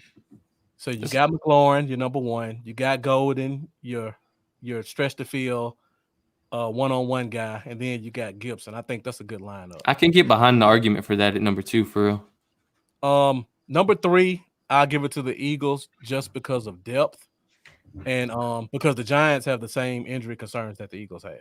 Right. So I put the Giants at 4. Giants. Wow. What's that? No, I was just surprised he put the Giants last. Yeah. I like the Eagles' depth more than the Giants. Yeah, I like the talent that Jalen Reagor brings more than anybody on Giants squad. I mean, Slayton did some good stuff last year. Shepard's always hurt. Tate's a little long in the tooth. Yeah. And plus, I just think all 3 of them are slot guys. You got to have an outside guy for me to give you a top receiver. That's a good point. All right. Before we go to defense, we got one more offensive spot. I think it's going to be more of the same. And now we go to offensive line. And Tuck, it's on you. Okay. Let me say this before we start, because I was looking at this, and I thought this was an interesting stat. Dallas is the only team in our division that didn't lose our left tackle. Ooh. That's great news. Yeah. The Redskins' left tackle went to the Niners. The Giants' left tackle opted out. And the Eagles' left tackle got cut and then brought back to play left guard. Yeah. Right. So I just thought that was an interesting stat to throw out there. Yeah, I mean, when you said this to me the other day, I was looking at it like, man, I don't know about. I mean, of course, we're number 1 with this. Bro, of course. Like, yeah, but I'm like, I mean, there's so much turnover with all 3 teams, man. Yep. And nothing looks really solid. I mean, hell, this one's really a toss-up. Like, so if I really give you something, it's really just me shooting off the hip. Right. Yeah. Like, you know what you should, Jay? You should just say, like, Dallas number 1, all the other teams bottom. Like, that's all I look like, man. The Cowboys looking at them like, man, who the hell would I put at number 2? I mean, Will Hernandez. They're all pretty much even. I do like Andrew Thomas, the rookie. I had him as the best rated offensive tackle in the draft, and I mocked him to the Giants. And a lot of people thought they was going to go like Mekhi Becton or with I can't remember the other dude's name, but the big kid from Louisville. I can't. So if I had to, I'd probably go Cowboys 1, Eagles 2, just off the Kelsey kind of factor. And Peters, and Peters, Peters, then hell, man, I don't know. We don't have to go. Listen, Dallas number 1, the other 3 at the bottom. Yeah. So. I'll go they're all even. Cowboys, Eagles, and then Giants, Skins are tied for 30. But I would put everybody else tied. All of them tied. Definitely arguable for sure. And one of the reasons I want to do this is because somebody made the argument to me on one of these fan boards that we're gonna change 2 positions on our offensive line, and they made the argument with the Eagles. Well, Dillard was gonna be the left tackle anyway, and you sub out Brandon Brooks for Jason Peters, who's a Pro Bowler, so they put the Eagles ahead of us. So is that because of that Connor Williams, Connor McGovern conversation? Yeah, we don't know who's going to start at left guard and center. Because we got so much talent, right? Yeah, it's not like somebody made the argument. The Giants aren't as terrible as people think, and they just drafted a guy in the first round to be the left tackle. We'll find out about that. Because if you look at it, if you cut it at Lyle Collins, if you take Tyler Biaz, Connor McGovern, Brandon Knight, and Cam Irvin, that might beat a lot of these O-lines in their own right, like just with our second team. That's what I was thinking. A lot of our entire depth chart on the O-line could start for Yeah, because Tyler B's a starter, McGovern's a starter. Brandon Knight maybe depends on where you go. Cam Irvin possibly. So, I mean, that's a lot of depth, man, for an offensive line. So, you know, Daniel Jones is going to find out real quick if what Giants fans are saying about their line is true, because I think D-Law and Griffin are going to have something different to say about that. Luckily, this time he gets to rest a little bit before we can get to him, so he can kind of sit back and see how things are. Versus, normally every year we play the Giants in the home opener. It's just like, last year Eli was like, "Nah, I'm not doing this." So. I think all QBs that are going to be going up against us are going to have for sure. Problems. I like to make random bold predictions, like that they're just off the wall sometimes. So I'm gonna throw this out there just so it's out there if this happens. When we played the first game we played against the Giants, they're gonna run the ball on first down, the first play of the game. Second down is gonna be a pass. Yeah. Jalen's gonna be blitzing, and Jalen is gonna smack Daniel Jones. He's gonna fumble, and someone's gonna return for a touchdown. There we go. I'm calling it now. Well, we know the first play is gonna be a run because we know who's the coordinator now. Yeah, exactly. It's gonna be a dive to Saquon. So. Yeah, guys, Daniel Jones is gonna fumble the whole game. Eli face number 2. Yeah, can't wait. Right. Oh yeah. Oh, Daniel Jones is. Oh man. Imagine if the Giants starting tackles are Cameron Fleming. And it's rookie. Destroyed. Yeah. I just want to send out a shout out, man. I just noticed Jonathan just tuned in from Soul Flow Cowboys. What's up, Jonathan, man? What's up, bro? So, yeah, Jonathan, get in the comments, man. We appreciate you joining us tonight. And again, let's keep the comments flowing. Make sure you like this. Make sure you subscribe to our channels. Make sure you share this. We're about halfway done. We're about to go to defense now. So we still got a lot of Cowboys talk and NFC Division talk to go through. All right, so we'll cut it off with So far we only lost one position, right? And that was the tight ends. For everybody for see it. Yeah. All right. Like my comment doesn't matter. It's all right, Jay. It's all right. Now let's move to defense and we'll go to defensive line. And actually for me, mine changed after the Griffin signing. So I think we all need to take another look at this one, because for me, I had Washington pretty much far and away better than all of us. I was gonna put Washington first until Griffin edition. Now I'm kind of like. So since I went first last time and we didn't really go through O-line, I'll keep it first again. Give you guys a little bit more time to look at it. So Washington is just young and talented, and their bench guy is Ryan Kerrigan, who could probably start for every team in the division. Right.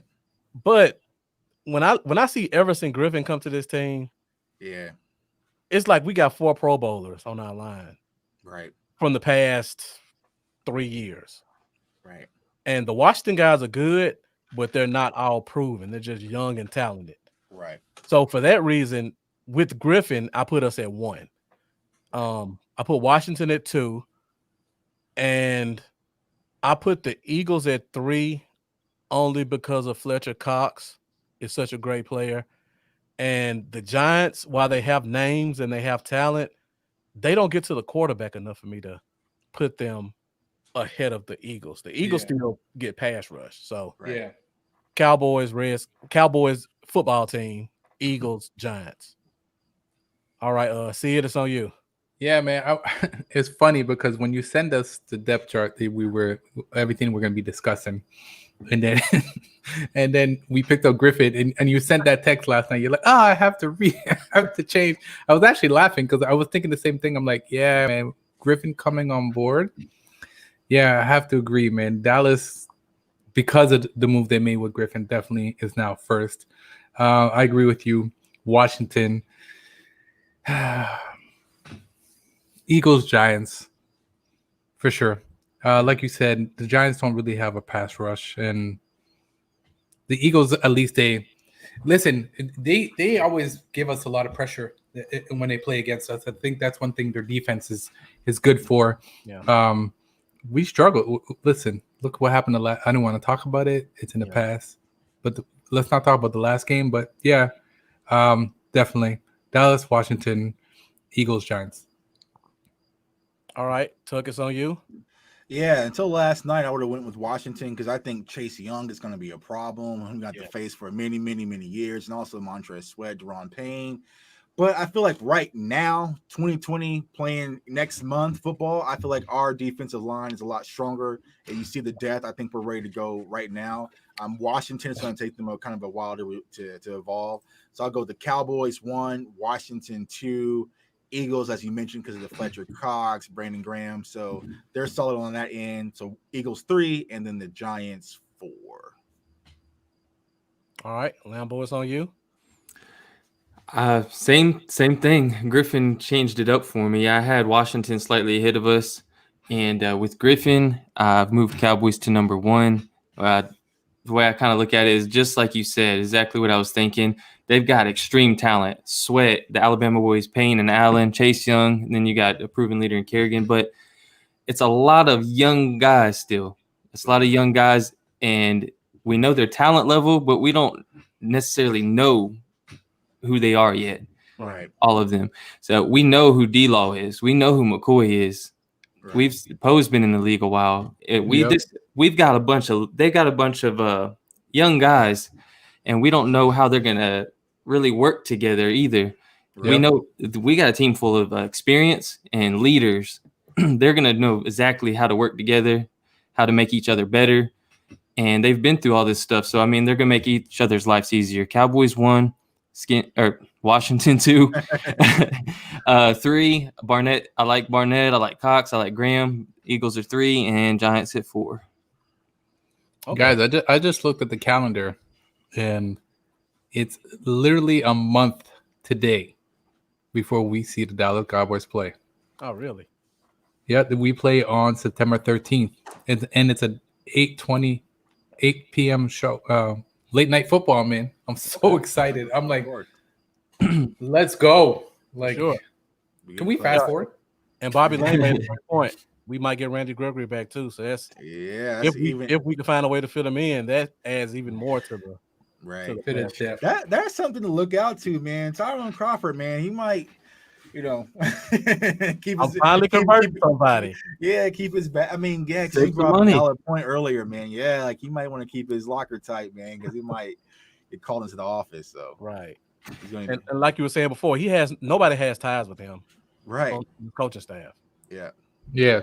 A quick note too, Gallimore. I'm really excited to see him too, man. Oh, absolutely. Didn't he run? Well, it was like I believe I may be wrong. I could have swore. I think it was a 4.6 at 300 pounds, I believe, or it was a 4.6 or 4.7. He ran at 300 pounds. I believe. Yeah, it was like a 4.7, but man, he was moving though. He was that's a big boy that's moving, man. So I'm real excited about him, man. For sure. All right, let's move on to linebacker. Just so you guys know, touching on Mr. Gallimore, you know where Gallimore's from, right? Canada. The Canadian bulldozer. 2 hours from me, man. He's from Ottawa. Okay. So, yep. Representing the Canada pride, huh? Oh yeah, 100%, man. Linebackers. Oof. Now I'll admit this one almost got close for me too. We'll put it over the top for you. I like Cole Holcomb. I wanted us to draft him in the mid to late rounds. It didn't happen, but all right. Sid, I think it's on you first this time. No, I need time. I need time to think about this one. Tuck, you good? You good to go first? Ooh. This is tricky. Oh man. I mean, to me, the only problem is who's last between the Giants and the Eagles. That's just me. Yeah, but I mean, I feel like we're very because when I was thinking about this, I'm just looking like boom, like top 2, top 3. I see Jalen Smith, Van Der Esch, Sean Lee, but you guys been mentioning depth, which is one of our critical things. So if I'm thinking about the full scope of the picture, I would say Washington. Not, man. Cowboys number one. Cowboys won. Because I mean, if you think about Jalen Smith, Van Der Esch, Sean Lee, like that's a solid core to have. You know what I'm saying for your 4-3, and then Washington, of course. But Washington has a lot of depth, man. Whatever. Cowboys, Washington too. I said what I said. And like you said, toss up the last two. I personally don't recognize a single name in the Eagles line. Yeah, you could have put my name on there, man. Like, oh, I like that Tucker guy.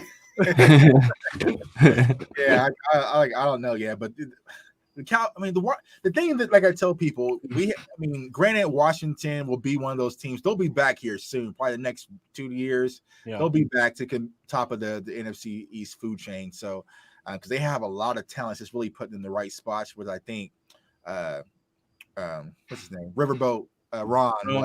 Yeah, he'll get them moving in the right direction. But I'm going Cowboys 1, Washington 2, and y'all can pick whoever at 3 and 4. Okay, Lambo. So wait, hold up. I'm gonna chime in. I'm gonna put Washington first. Okay, and I'm thinking the reason why I'm saying this is because I said this before, and I'm gonna say it again. Sean Lee's injury prone. Okay, this guy, he did good last year. Can't take a strong hit. Van Der Esch, we know what's going on with him in his neck. I don't believe he's 100%. I don't think that he's not going to be. I don't because of injuries. I'm going to put Washington before Dallas. So Washington, Dallas, and pull whoever you want, 3rd and 4th. So that's my opinion. All right, Lambo, it's on you. I'm gonna go Dallas first. There's just so much talent, and Washington has some talent too. Yeah. But the thing is, I guess the way who's more injury prone though? Who's more injury prone out of the two? Well, you could make an argument that Thomas Davis is as injury prone as anybody in the league. Yeah, I was gonna say Thomas Davis is injury prone, and he's also like 72 now. So I was like, I don't know, old Thomas Davis or old Sean Lee. I would prefer old Sean Lee. Like, so basically, if Thomas Davis is being looked at as their number one, Sean Lee's looking at it. He's like, I mean, he's on the bench half the game, right? You know, but I don't know. And Reuben Foster, amazing talent, but is he gonna get in trouble? I mean, what are you gonna get out of this? Like, he kind of worries me. I wouldn't, completely bank the season on him. Right. Cole Holcomb's got some talent, but to be seen, he's a rookie. So Jalen Smith is talented, young. Leighton Van Der Esch, talented, young. Hopefully he's okay. Right. Sean Lee, proven veteran. I kind of look at him how I look at Thomas Davis, but Joe Thomas, I don't see any of them. They got someone playing at the level of Joe Thomas coming out as their 4th linebacker right now, really. And Luke Gifford, the potential is just, in my opinion, through the roof. He's one of the linebackers I'm most excited about. Right. And then, Justin March ain't bad. But so I'm going to give Cowboys. I'm going to go Washington 2nd. I'm going to go Giants 3rd. Blake Martinez is a good candidate for about 100 tackles. Yeah. And then Eagles I'm going to put last. The only guy I really recognize on their roster and like is Nathan Jerry, because I wanted us to draft him the year he came out. He was a safety. I believe it was at Nebraska. And if you go watch his college tape, type in Nathan Jerry on YouTube and watch his college tape, and you'll see why I wanted us to draft him, because the dude is a big hitter. Okay. So they moved him to linebacker, but he's not wonderful. But man, he could lay someone out. Man, he's got some exciting tape as far as college went, but nothing that will keep them out of 4th place. Right. Now for me, I thought about putting Washington first. Only I didn't, but in a vacuum, if I put our top 4 against their top 4, which I would consider Thomas Davis, John Bostic, Reuben Foster, and Sean Dion Hamilton, I think those guys are very comparable to our top 4. I know a lot of people who don't watch Washington know these players, but these are 4 startable NFL linebackers. But if I look at it for what I've seen, Thomas Davis is just as injury prone as anybody we got. Reuben Foster could get kicked out of the league for life. Sean Deion Hamilton is a good number 4 guy. John Bostic to me is a really good linebacker. But I like Cole Holcomb too, Lambeau. I watched a lot of him. So that 5 with our 5 in a vacuum, it can match up well. But if our guys are coming in healthy, right, I think our top 5 are better than their top 5. So they're 1, Washington 2. Just because I recognize 2 names from the Giants, like you said, Blake Martinez is a tackling machine. right. He's a tackling machine. That's the only way I knew him. Lorenzo Carter's an athletic guy they drafted, I think, 2 years ago. And Eagles are just last, hoping they can find somebody to start. Right. Find someone to get run over by Zeke. Exactly. I mean, Eagles can work something out. Call me, we can work something. No, I couldn't do it. I work for 60,000 a season. I'll take that league minimum, man. I'll go out there and play linebacker a little bit, Yeah, it's gonna be interesting to see who the Eagles put out there because their D line is good, but their linebackers are just terrible. Right. So, do you guys think we're going to make a move at linebacker? I know Clay Matthews seems to be the hot button topic right now. Or are you comfortable with our depth that we have? Tuck, I'm glad I got you here now because I made a comment last week about Sean Lee. Did you disagree with me when I said Sean Lee could start on 50% of the teams in the league? I'm a huge Sean Lee fan, so I probably didn't. I probably agree with you. Yeah. You agreed on something. I thought it was that. Yeah, I'm trying to remember. Yeah. Yeah. I'm. If Sean Lee is healthy, I'm okay with Sean Lee being out there. He doesn't have the Witten factor where you're looking at Sean Lee out in the field like, what are you doing? You can't move. Like he can still play the game of football. It's just him maintaining his health. Yeah. So I'm still, like I said, if you were to take Sean Lee off and put him on the Eagles, he's their starting linebacker. So it's like, so it's like, I definitely think Sean Lee still has a little bit left in the tank. So to answer your question, Jay Tuck, just real quick. Go ahead, Lambeau. Barring any injuries during training camp, I am comfortable. Okay. I'm comfortable. Good. Yeah, that's fine. Yeah. I made the comment last week. If none of our guys get hurt for more than 4 games, I'm comfortable with our depth. Right. If it goes any more than 3 or 4, then I start to get concerned about relying on Joe Thomas starting 6 games. That concerns me. Because what I'm worried about, man, a lot of these guys has been sitting down playing Warzone, doing drills in the backyard, and then on September 13th, bam, full action football. Like you ain't been hit like this in quite some time. And so I just pray that the injuries just don't start mounting from team to team. Because I think your body's not prepared. Because how hard are you really going to be going in practice? I mean, you're trying to protect your team to make sure you're going into the season healthy. Yeah. So with no preseason, man, it's going to be interesting. So depth, so we keep bringing up that topic, is going to play a key factor this season. 100%. Injury, so those teams that have depth, it's going to be the ones last. And I feel like if we get in the week 8, 9, 10, and we have to go pick up a guy on the street, I think we could find a guy who could come in and give us some quality snaps if we needed it. So because of that, I'm not really concerned about depth right now. Who's the kid from the Giants that hasn't got picked up yet? Used to play for Washington. I mean, used to play for the Rams. I always forget his name when we talk about him. At Ogletree. Has he been Alec Ogletree. I can't believe nobody's picked him up yet. I can't believe that one of them ain't got him on the roster right now, or the Eagles. I might have to look that up too. But I keep hearing his name as a guy who hasn't been picked up yet, but I never looked into it. Eagles have a good. There's a free agent too that played for the Eagles the past few years or so. That's pretty dang good. Who is it? I think Nigel Bradham retired, if I'm not mistaken. If that's what you're thinking. Did he retire? Yeah, that's what I was talking Alec about. Ogletree is a free agent still, so yeah. So that surprises me. If you told me we can go into week 8 and heaven forbid Van Der Esch gets hurt and we got to pick up a guy like Alec Ogletree, I'm still good with our linebackers. So just so you guys know, I just got a report on the Bleacher Report. And Griffin released a statement. Griffin ready to win a Super. Hold on, I'll tell you exactly what he said.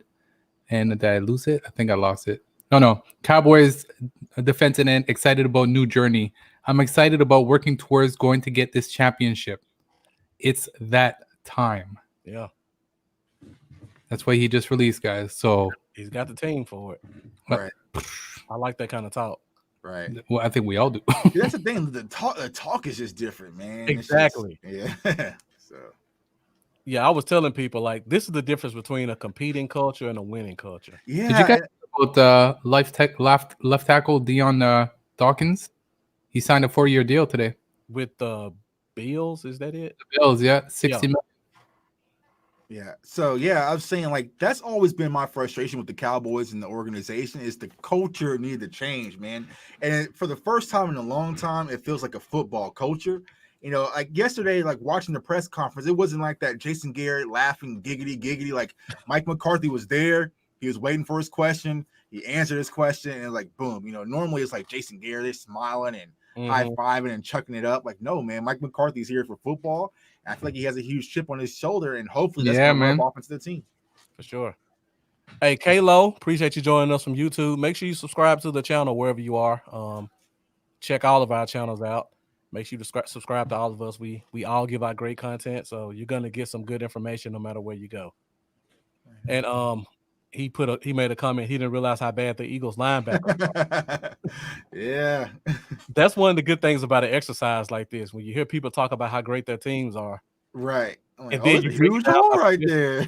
Wait a minute. Yeah, all that Darius Slade talk, you about your linebacker. Exactly. Right. You don't have to pass with linebackers like that. Right. Right. Yeah. All right. So speaking of corners, we can move on to the corner position next. Oh boy.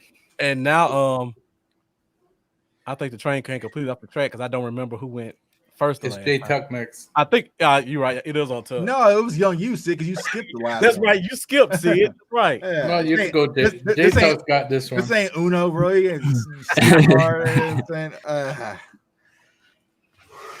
Anybody want to hop in first? Yeah. I mean, you know, I don't have Dallas at first. I can tell you. Yeah. Looking at this, who do you have first then? Oh, come on. Lambo, you good I'll with yours? Yeah, look. Okay, go ahead.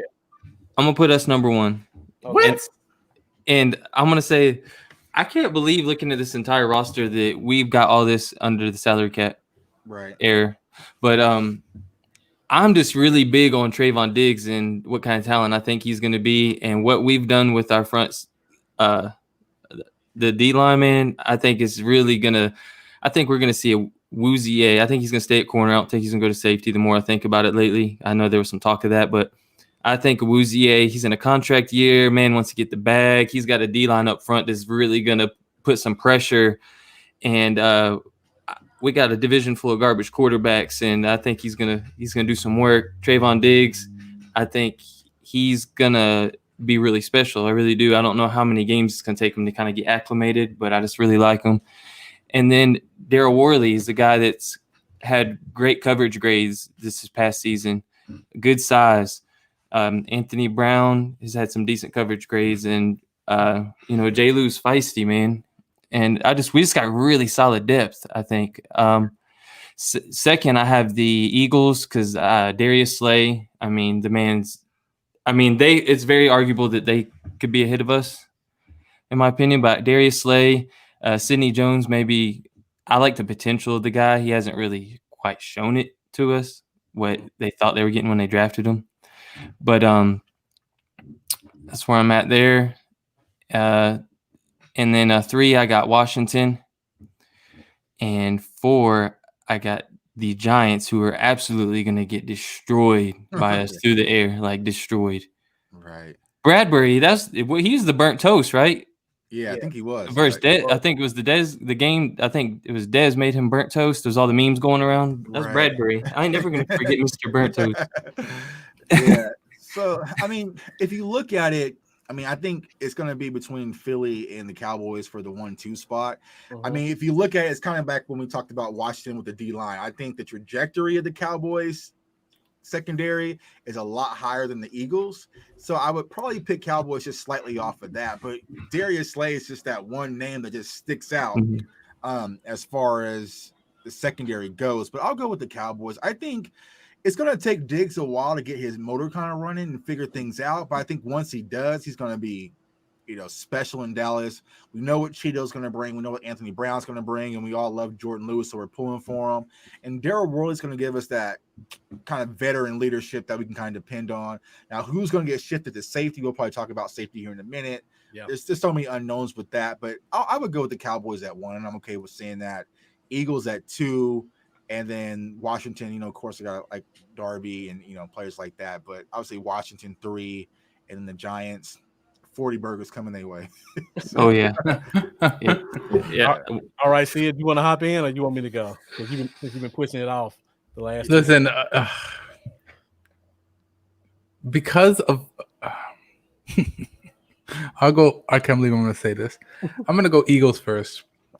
Dallas second. That's fair. Dallas second. Washington and then New York. I'm just saying that because of the amount of rookies we have going into the season. We have a lot of talent. I get that. But again, it's a lot of pressure on some of these guys. And some of these guys coming in as rookies don't do well when they do that transition from college to football, the college to NFL, the first year. And sometimes it takes them a bit longer to gel, right? So I think I got the Eagles before the Giants this time around. But I got the Eagles before the Cowboys. Sorry. So I'm going to say, if any Cowboys fan watching at the Omni Hotel, like, we have to get visual what this secondary battles look like at camp right now. Like, it deserves its own like mini series. Like, we need to know. Yeah. I mean, it's a toss up right now. I mean, there's going to be so much competition, man. Because I'm really high on Reggie Robinson, where it's like, will he get the reps? Me too. And so I mean, there's so much depth there. It's going to be a dogfight. And like, I can literally just watch the secondary. Like, if I was at camp, I'm so mad it was camp, I would want to watch the secondary. So, like I said, eventually this Cowboys secondary, I believe, will emerge as not only one of the top in the NFC East, but one of the top in the NFL. But it's just going to take a while before we get there, I think. Yeah. Reggie Robinson's off the chart when it came to the combine workouts. He was ahead of every corner back there. Yeah, exactly. And there's talks about maybe moving him to safety, but I like him more at corner. Like, I think we're going to play physical, man-to-man, press coverage, get up in your grill, and be a dogfight, man. So I'm excited for it. Now with that D-line coming at you, man, you better move quick. So for sure. And if we have any maids from the Omni watching, just pull your phone out about 11 o'clock and just point it at the window for about 20 minutes. Let us see something. Yeah, let's see something. I just want to see a couple throws, something like that. Reggie, I want to see Reggie Robinson barking at CeeDee Lamb. Like, let's go. Like, man, like, I want to be at camp, man. I want to see Lamb against Diggs lined up. Yeah, I want to see that so bad. I'm sure some pictures. Yeah. Something's gonna come out soon. It's gonna happen. It's gonna happen. Like, CeeDee Lamb versus Diggs, like, there's two dogs going at it. It's gonna be fun. So yeah, for me, I was so close to putting the Eagles first just because of Slay. Yeah, that's the only one. A fan of Sidney Jones coming out of Washington, and it was unfortunate he broke his leg, and he was probably gonna be a top 10 pick if he didn't.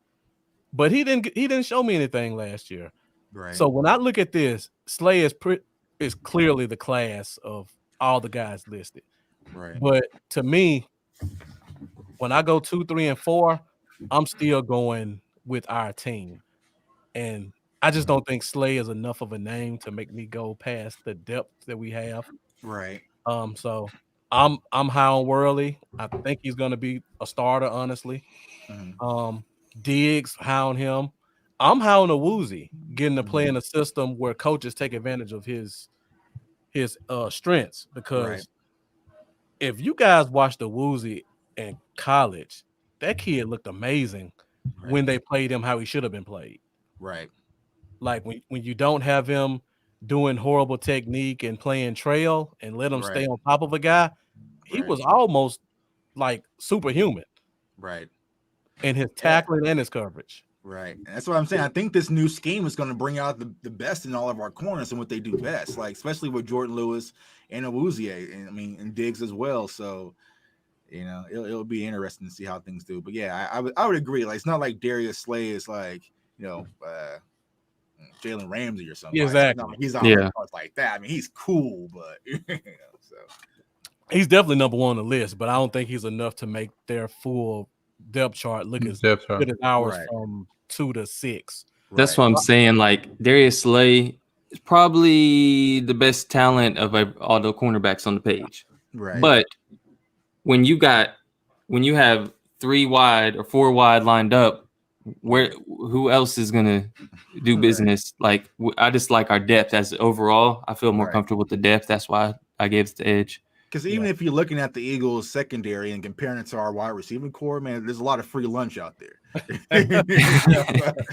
So I'm just like, man, good luck. So Nickel Roby Coleman's a pretty good slot. Yeah, but I want to see 5'9" versus 6'3" that can run routes. Yeah, I like Rasal Douglas coming out of college. Do you? Yeah, you think?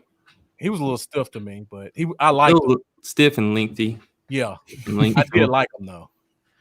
That sounded. I'm never gonna say that again.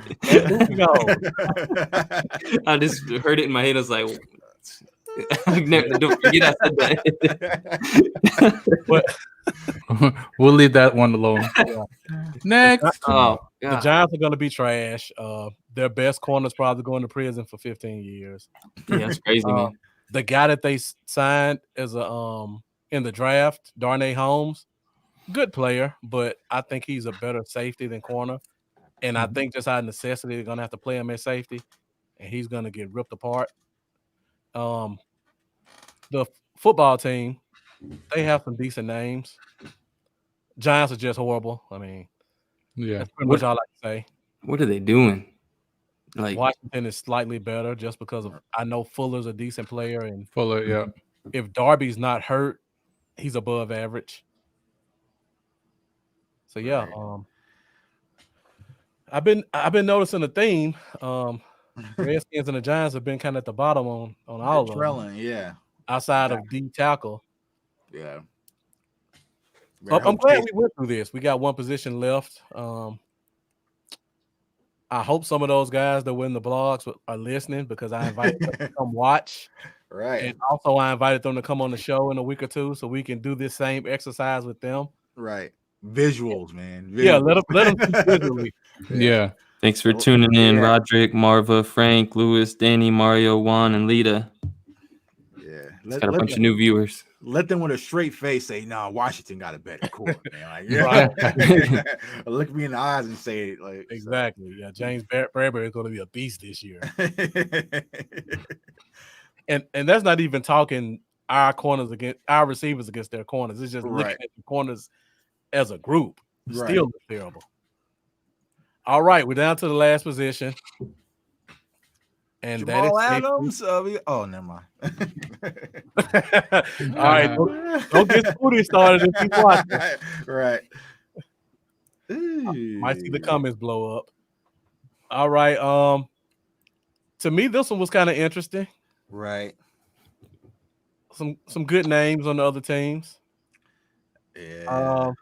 So see it. You've been avoiding going first the last 3 times. I got Dallas first. This is the last one. You go first. Okay. Yeah, I got Dallas. Okay. I think Dix is gonna have an amazing year. I'm excited to actually see him. Woods too. I think Woods is gonna have a breakout year this year. Okay.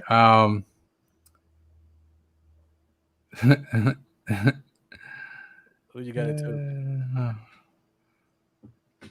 And guys, I just put Luther Kirk in there. I just put him in there because I don't think we have another safety on the roster, honestly. Yeah, I'm gonna put the Eagles. Eagles too. Okay. Yeah, and then Washington and Giants. Okay. The Giants are just gonna be terrible. I think they're fourth. Yeah, I think they're gonna be terrible overall. They're gonna be terrible this year, in my opinion. Okay. All right, Tuck, what you got? Yeah, well, I just tweeted today, man. I said like last weekend I was watching film on Xavier Woods, trying to find a way I can defend him. And I was like, then I was like, man, it's gonna be a lot easier for me to delete a few tweets, man, because I've been so high on Xavier Woods for so long, man. But I'm hoping this is my last year being high on Xavier Woods. I know it. Maybe a new scheme would be a miracle for him. Yep, but man, like if you sit down and watch it, man, just the angles and the way that he was making the reads and different coverages, it just wasn't it. So, I mean, Landon Collins is solid with Washington too, but I'm going to go with the Giants number 1. Okay. What? Really? Yeah. Okay. with I like- Xavier McKinney and Jabril Peppers, I think they're solid. I think that's going to be a nice young core for them. Then I would probably come back to Dallas, and then I'm gonna go to Washington with Landon Collins, of course, and then Eagles. But I was really high on Xavier McKinney in the draft too. Me too. And Jabril Peppers out of Michigan. So Yeah. I think they got some dogs back there. It's just put in the right situation. So I like the Giants core a little bit more than I like the Cowboys. I think this is why I got to watch college ball, because a lot of these young guys that do come up, I don't really know who they are until I start seeing them playing, right? So yeah, I think that's one of the biggest things that I got to do this year. Well, I was going to do. yeah. So I had the Giants 1, Cowboys 2, though I really like Washington, Landon Collins, and then I got the Eagles last. Okay. Lambo. This is so tough. So I'm still doing my number one on the fly right now. Okay. It's like it's tough, man. Like Xavier McKinney is my favorite player among all of these. Yeah. Right. Landon Collins, I think, is currently the best player among all these. Right. But I like overall the guys we have a little bit more than the rest. So, Right. But that's what I was looking at who we have overall compared to other teams. I'm not just going to go and pick the Giants because of one player. But man, those one players can make a difference. That's the thing. See, I feel like I might be giving bad judgment because I don't know a whole lot about Sean Davis and the rest of those guys for the Skins. And Landon Collins is a straight beast. If any of those guys got some talent, it's easy for me to maybe squeeze them at one. But I don't know a whole lot about those guys on their roster, to be honest. Right. So I'm gonna go Cowboys. Man, number 2 is I'm having trouble. Like the same thing with me. I was really big on Xavier McKinney. I would have been happy with him at 17 had Lamb not been there. Right. He's one of the guys I really like. And Jabril Peppers has a ton of potential still, and still, has room to grow. But Landon Collins is already proven. So I'm gonna go Washington, then Giants, very close, and then Eagles last. Okay. Tuck, I'm with you. I'm high on the Giants. I like Julian Love out of Notre Dame. Very talented player.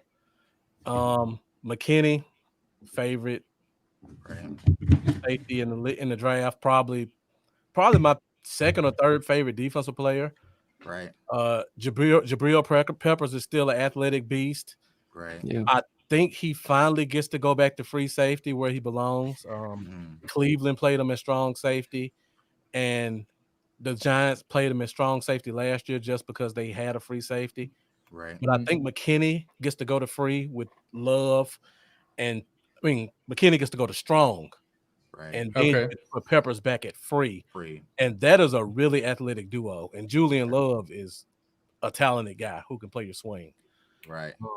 I know we all love Donovan Wilson from preseason, but we haven't really seen anything from him in terms of regular season. Right. We can hold our hope, but I like their 3 better than our 3. And Thompson and Kirk, purely special teams guys. Right. So I put Giants 1. I still put I still put the Cowboys 2. I'm tempted to put the Eagles. No, Washington's 3. That Landon Collins put you right in the face. Yeah, I got an adjustment. Jalen Mills is just a scrappy player.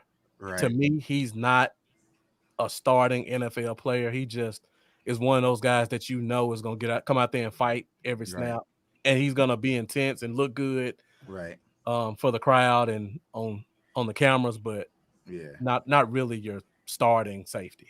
Right. So you know what, you guys are going to have me watching. You know what, I want to have this conversation in a couple months once the season starts again, and I want to go over the safeties again. If I can get you guys back around week 4, I would love to go through this and recap it. Yeah, I think that would be, and trust me, because I don't think that the Giants. Anyways, that's my opinion. Anyways, I got you. All right, Lambo, you said you had an adjustment to make. Yeah. Okay. I can't get over in my back of my mind. Like I stopped for a second, and I was while y'all was talking, I thought about if we had drafted McKinney, how would I think about our safety core and the potential I think of kind of player he's going to be, and then that removed the bias from me because I was instantly like just hyped, and it made me think a little differently about it. And like you said, with the addition of Love and the potential of Peppers, those three right there, I think I'm gonna nudge Giants over the Cowboys, and then Redskins slide in at third, which Redskins would be much higher on my list if there was at least another dude on there that I really thought anything of outside of Landon Collins. But well, the thing with the Giants, like with that cornerback core we just spoke about, they better have some safety. They better, yeah. So McKinney's gonna be in Peppers. They better get back there, man, because they're gonna be tested.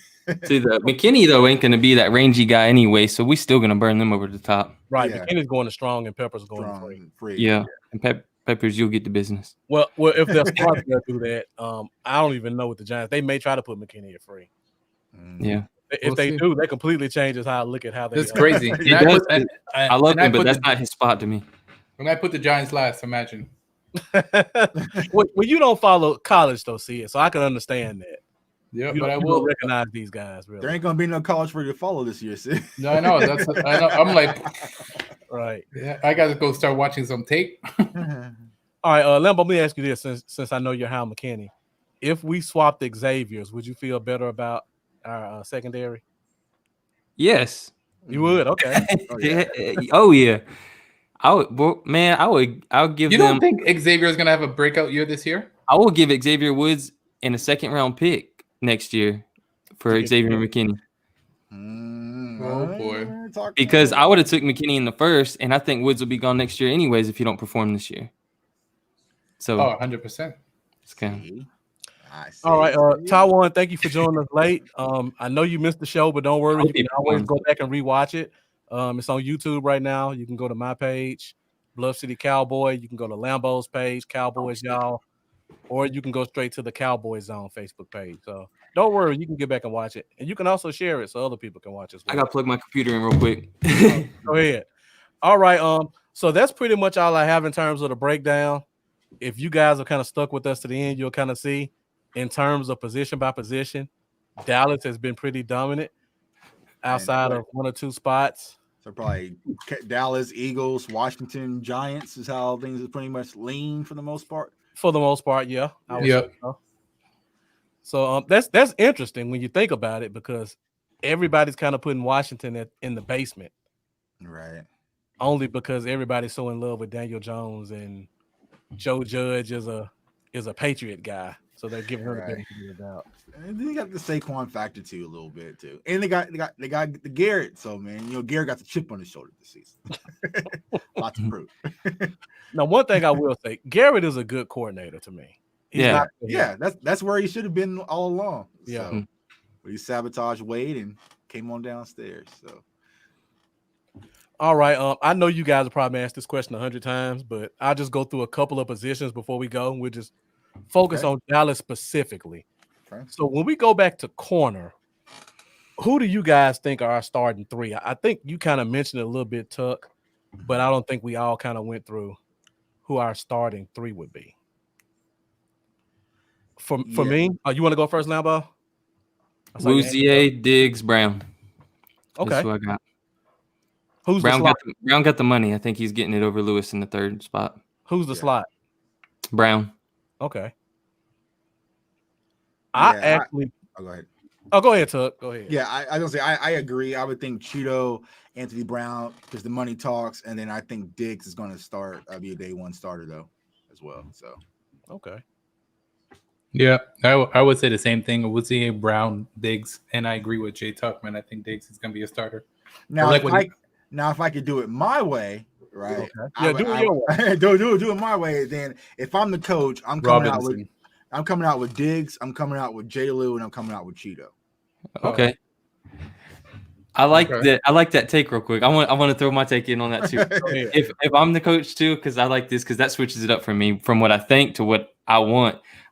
I'm bumping a Woozier to free safety. I like Okay. he has trouble getting his head around, but he's got so much speed. And if you put the game in front of him, I think he would excel. I don't think he would like to make that move. He'd be angry about it, but I think it'd be good for him. I'd be happy with him back there with that kind of. I think he could have good range with the speed he's got.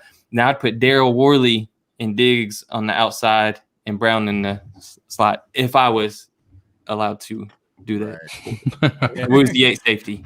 Yeah. Woozy ain't haha. If it was me, I would have Worley and Diggs on the outside, and I put Awuzie in the slot. Ooh. I would like Awuzie as safety, but I just feel like if you put him in safety, you're pretty much investing in him in the long term. Yeah. I feel like his better spot is corner. I'd rather take advantage of his strengths because if you play him in the slot, that takes more advantage of him having to play horizontal and playing off. And I think that's his strength when you don't have to press and turn and follow. So I feel like he's gonna make and he can blitz better than anyone if you look at college tape.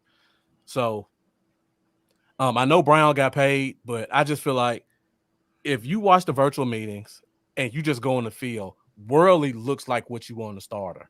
Right. Outside of the 4.6. Right. Yeah. That concerns me, but when you add a pass rusher like this, how long do you really have to cover? So right, yeah. And that's the thing, is like we paid Anthony Brown, but Mike McCarthy really didn't pay Anthony. And that's the thing, is just like, and that's what people have to understand. Like when you have a brand new coaching staff, they just gonna like who they like. Like I keep saying that, but they might just come in and be like, you know what? I like that Reggie Robinson kid. He's a dog. I like him. Yeah, I'm gonna roll with him. You know what I'm saying? So it makes it a lot of gray area when it really comes to the secondary position. That's why I said, if you got the Omni, give me some film. I'm trying to watch him break it down a little bit. So. And if we start a 4th round corner, there's nobody we saw last year that will make me think, you know what, that's a bad idea. Right. Nope. Nobody was like far and away. Yeah. I can't believe Reggie Robinson starting day 1. Right. So I wouldn't be surprised if it happened. Right. Right. Hey, Sia, did you go? I don't know if we you gave your. Yeah, I went. Okay. All right, so let's go back to defensive line. Now, to me, I know we kind of know who the starters are. Okay. Who do you guys put as the backups? And we know Woods is going to be the one technique. Who would you start behind D-Law? Who would start behind Griffin? I'm gonna say behind Griffin, Tyrone Crawford. Okay. If what we want to happen doesn't happen. Okay. What me and Marcus been talking about. Behind Poe, I'm gonna put Woods. Behind McCoy, Gallimore, and then DeMarcus Lawrence. Smith and Armstrong. Which one would you have as the guy primary that's next behind Lawrence? Alden. Okay. Hey, Sin City, thank you for joining us on YouTube. Make sure you subscribe to whoever channel you're on, and make sure you subscribe to everyone else's channels as well. So you said you had Alden Smith the starter behind D-Law? Yeah. Okay.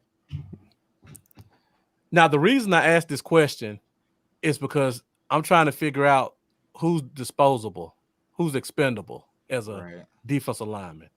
Because for me, if I know I have a guy like Everson Griffin as my starter, and I know he's great on run defense, and I know he's great on pass rush, he's going to play 70% of the snaps. Yep. So now, the guy I want behind him, I want him to be the best pass rusher. And I think that's Bradley Anai. So then when I go to the left side, it's kind of a toss-up between Smith and Armstrong. I think that's because the coach loves Smith, and if Smith shows him anything, they're gonna go with Smith. They're gonna go with Smith, right? Yeah. Armstrong has to really step up to get that backup spot. So for me, I would put Smith back up, Gallimore back up, Woods back up, Anai back up.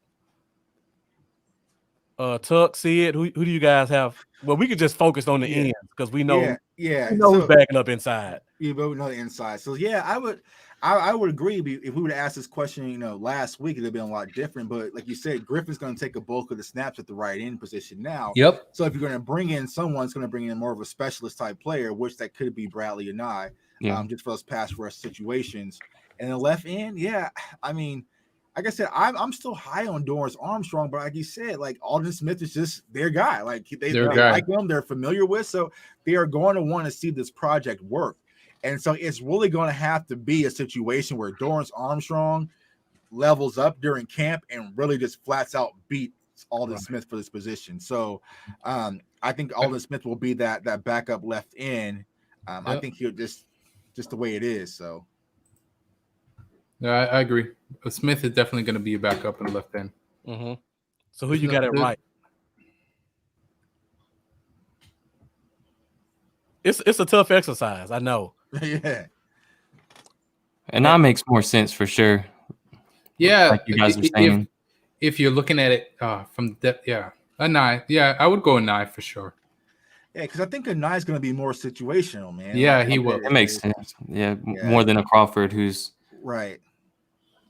Yeah.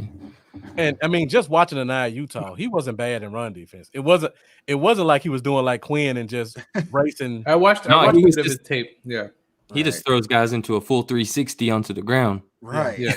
Yeah. I mean, he gets off the ball, man. His hand placement, his leverage that he uses, like it's all there. He just didn't have sexy combine numbers. If he would have had sexy combine numbers, he would have been gone in the first round easily. Yep. So. And I know people just think I hate Crawford and I hate Gregory, but I'm being realistic here. We can't keep everybody.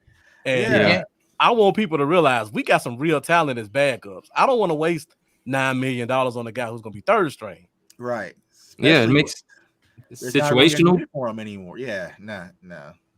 You can definitely cut ties with Crawford. Like I said, I didn't think about that until you mentioned it, man. That it might be the end of Tyron Crawford here. Unless I mean, they showed he's leaned down. He's been working all COVID and everything. So you're really going to have explosive camp, but the snaps just won't be there. I mean, if you play football, it's like you see the guys over there with the helmets complaining, like, man, I can't even get in today. Like, that just might just be the thing. So I want to see Logan Ryan get picked up and put in safety position. I swear I do. Everybody does. Man. I mean, then that'll really change the way we talk about the whole safety thing. Yeah. I mean, I think I'm okay with, like I said. But I'm okay. Hey, Xavier Woods, like this is my last time I'm riding with you, bro. Like I can't be, I got a channel and everything. I can't be going public riding with you this way, looking crazy. I did the 2 years straight. I just kept pounding the table for Xavier Woods. I just felt so sure that he was gonna do something. Now I'm like, to the point where I'm just getting mad. Hey, man, you gonna hold me down a little bit, man? Like, no, but I think we're solid enough at safety. Like I said, Everson Griffin changed a lot with this defense, and so I'm able to kind of sleep easier at night. But we shall see. But I'm getting excited for the season. Jerry sold me. Sure. All right, I got 2 offensive spots to go over, and then we'll close this thing out. The first one is offensive line. So I just want to kind of know, what are you guys' thoughts at left guard and center for this team?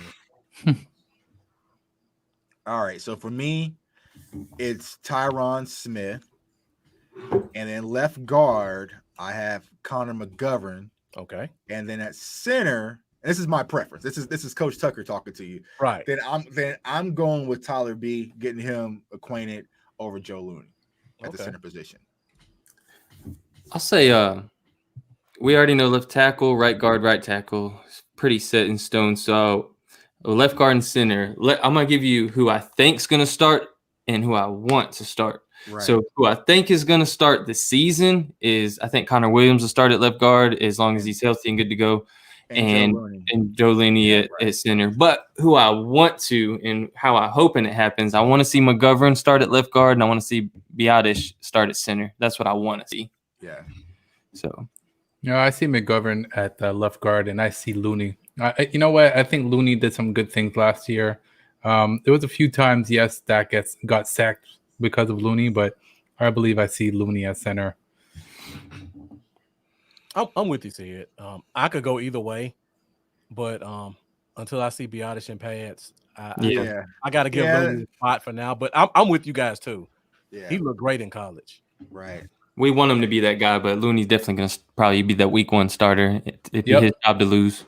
Yeah, especially with the way preseason is kind of going, without a preseason and camp is going. Yeah. I think Looney will be kind of that bridge, but you'll slowly see Giannis integrated into as a center position. I think so. Yep. I never bet against the Wisconsin center either. Right. Yeah. Ever. Yeah. All right. Last spot before we go, and we go back to wide receiver. And Tuck, I know you're going to ask me if you thought this was who I had. Okay. So for you and see it, because me and Lambo beat this to death. First question: how many receivers do you guys think we keep? Because me and Lambo both agree it's 5. Yeah, that's what I said, 5. Yeah, I think it makes sense to keep 5. I really don't see the need to keep more than that. Okay. So now the next question is who's number 4 and who's number 5? All right. So looking at it, I have Cedric Wilson as the 4. Okay. And then I'm a fan of Devin Smith. I know a lot of people like Noah Brown, but I'm a Devin Smith guy. Once again, it's one of those people. It's like, all right, but I think the thing with Devin Smith when it comes with Cowboys fans, we've seen glimpses of it, and so we just it's going to be the Redskins game, right? Like, oh man, that's what it can be every game. So if we can get some of that, I think that's why a lot of people are high on Devin Smith.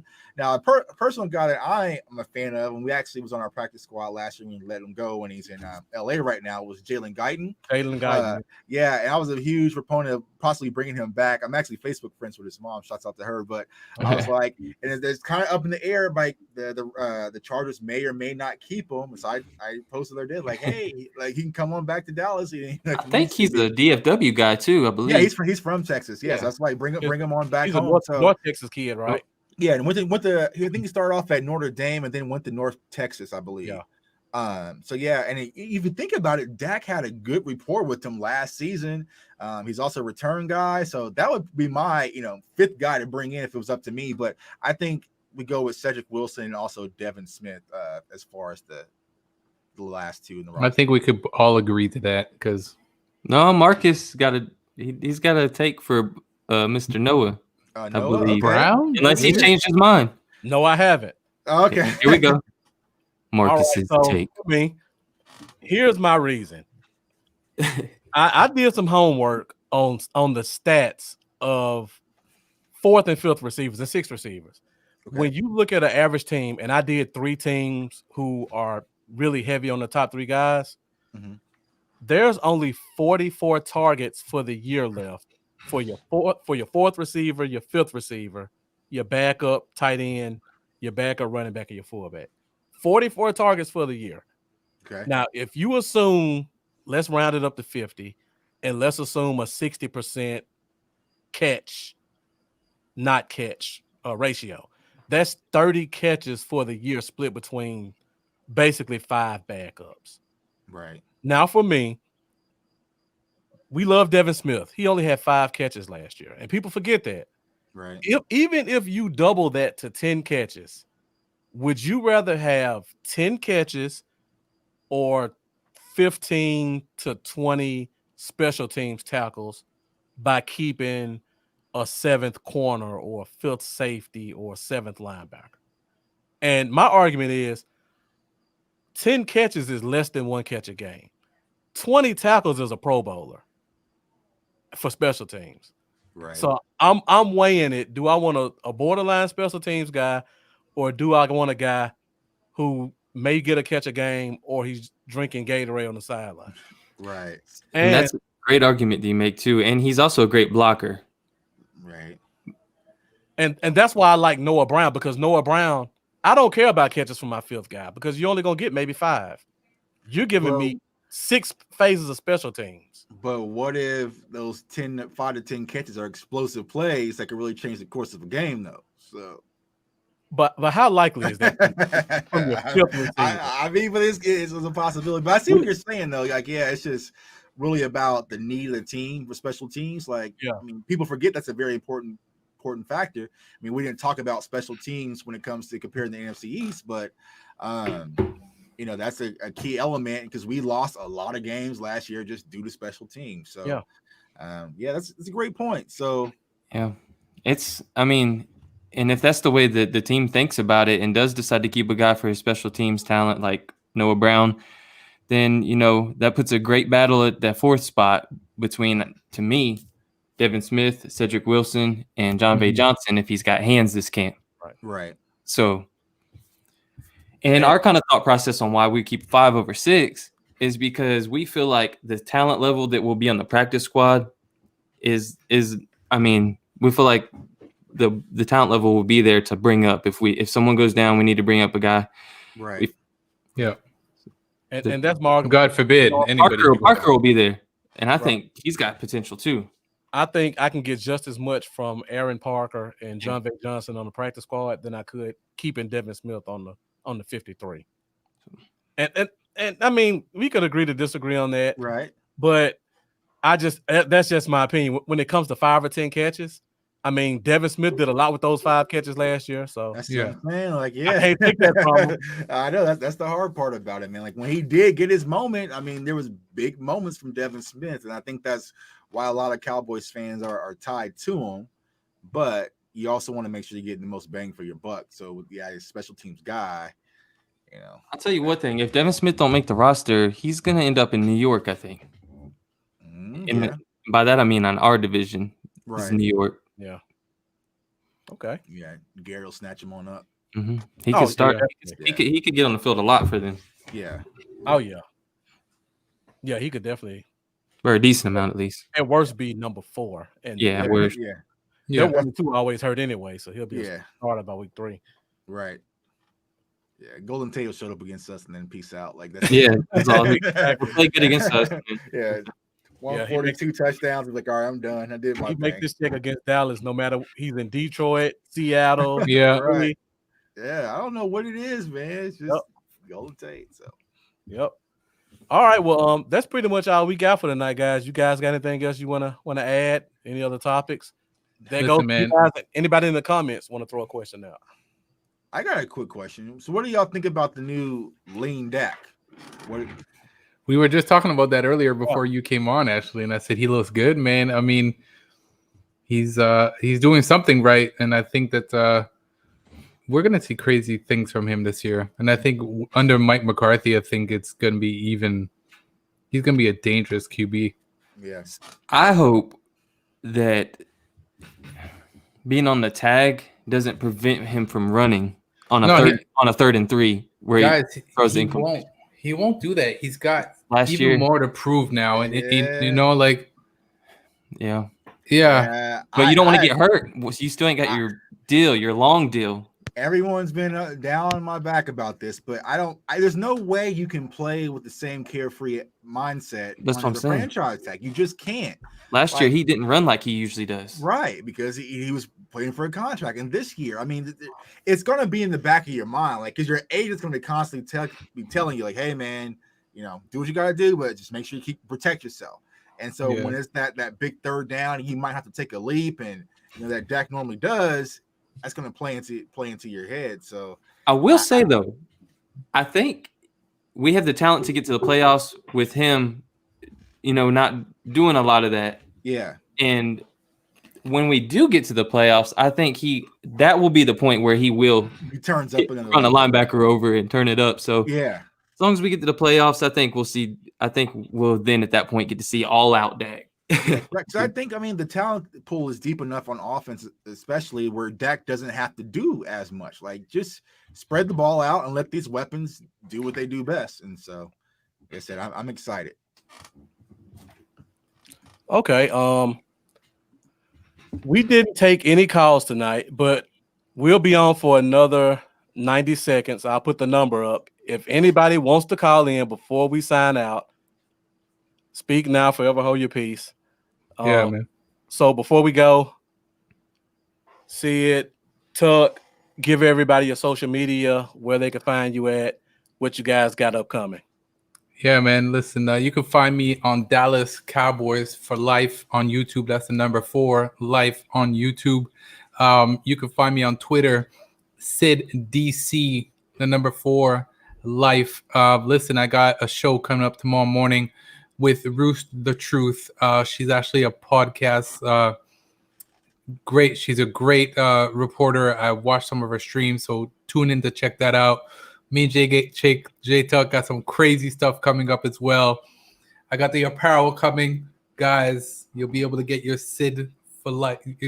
It's your boy Sid t-shirt soon and so on. I know J Tuck's got his stuff coming, so definitely check out Bluff City. Click that subscribe button. Check out J Tuck and definitely come and check me out. And also go check out Lambo with Cowboys, y'all. Yeah, man. I didn't know that you guys had your separated things. So yeah, definitely check out Lambo as well. We joined together for the Cowboys Zone. Like what me and J Tuck do. Exactly.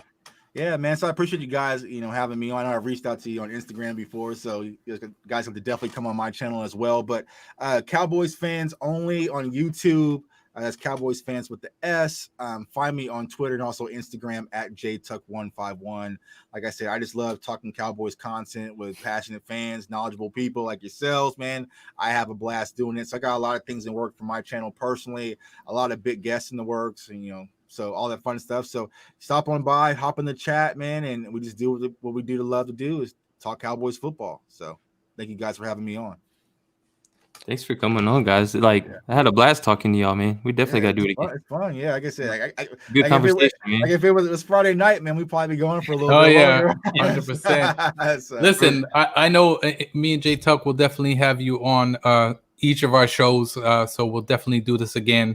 I'll invite you on my show and then J Tuck on his and so on. So we'll definitely do this collaboration again. Football's less than 30 days away, guys. Right. And we're definitely going to do that week 4 thing where we come back and go through this and see where we stand. Right. Yeah, man, 100%.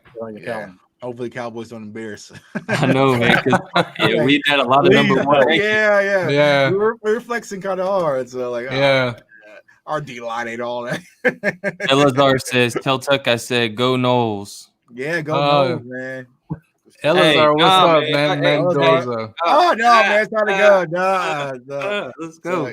So, we're no-blooded, man. So, I definitely got. Did the ACC opt out of the season? They had a meeting today, so we'll see tomorrow. But it sounds like they're going to try to push, man. ACC's big money, SEC's big money. So I guess Nebraska's going to try to jump back in the Big 12. Who knows what's going on, man? They want Clemson to get the championship. That's why. Yeah, that's what I was trying to say, man. That first round draft pick that Seattle gave for that guy, it really is not going to be as valuable, man. Because who knows if you're going to have an NFL draft and how much scouting reports you're going to be able to get off these players. That's true. So guys, before we chime out, I'm going to ask you guys, which team in college should I root for? Florida State. Gators, baby. Florida State. I don't have a college team, so okay. Florida State and Gators. Okay, I'm gonna have to do my research, and I'll let you know what my decision is. You have to be Florida. You can't be a Gators fan because you're a Deion fan. So since you're a Deion fan, are you an Emmett fan though? Emmett. Prime time, man. Prime time. I'll say when I became a Gators fan, I was 6 years old, and I had a Emmitt Smith rookie card, and on the back he had a picture of him in the Gators uniform.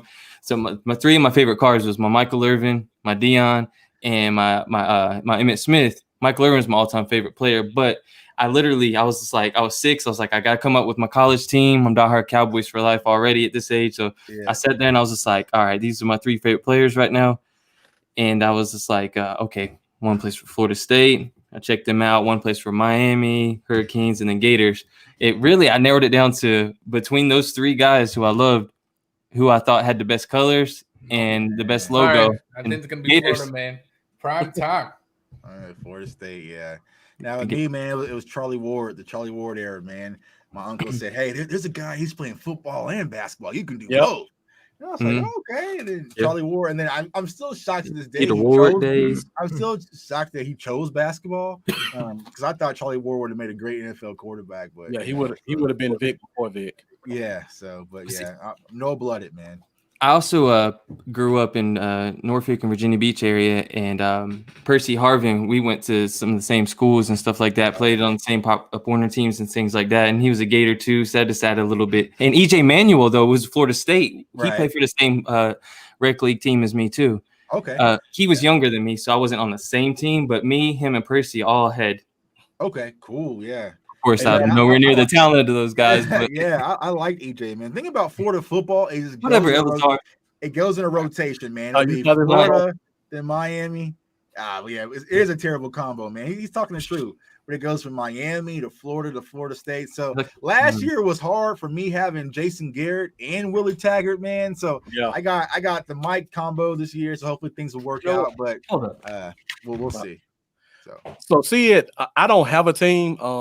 I do have a couple teams I've been following for a while, but I've always tried to find a team in one of the Power Five that I like, and I kind of follow them. Mm-hmm. So for me, I've been a Clemson guy even before the championships. Yeah. I followed.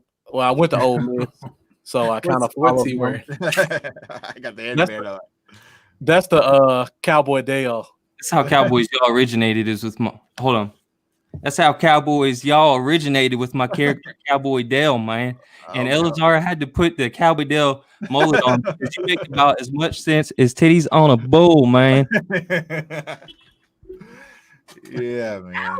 All right, guys, we got to get out of here. But before we go, you can find me everything Bluff City Cowboys, Facebook, Twitter, Instagram, YouTube. Lambo, where can they find you at? Find me on Facebook at Cowboys Y'all, Twitter at Cowboys Y'all, Instagram at Cowboys Y'all 88, and YouTube at Cowboys Y'all, Patreon at Cowboys Y'all. And I appreciate y'all. All right. Thank you to our guests, Sid and Jay Tuck, man. Great episode. Be sure to tune in next week. I think we have Matthew Lennox from Cowboys Football Insiders. And we're also going to run this back with some Eagles, Giants, and Redskins fans. Same thing. So I'm sure the answers are going to be a lot different. Yeah. Good luck. Make sure you guys continue to follow us at the Cowboy Zone. Make sure you follow all of us, Cowboy Fans Only. It's your boy Sid, Dallas Cowboys for life. Cowboys, y'all. Bluff City Cowboys. Everything Cowboys. Thank you guys for watching. And we are out of the Cowboy Zone.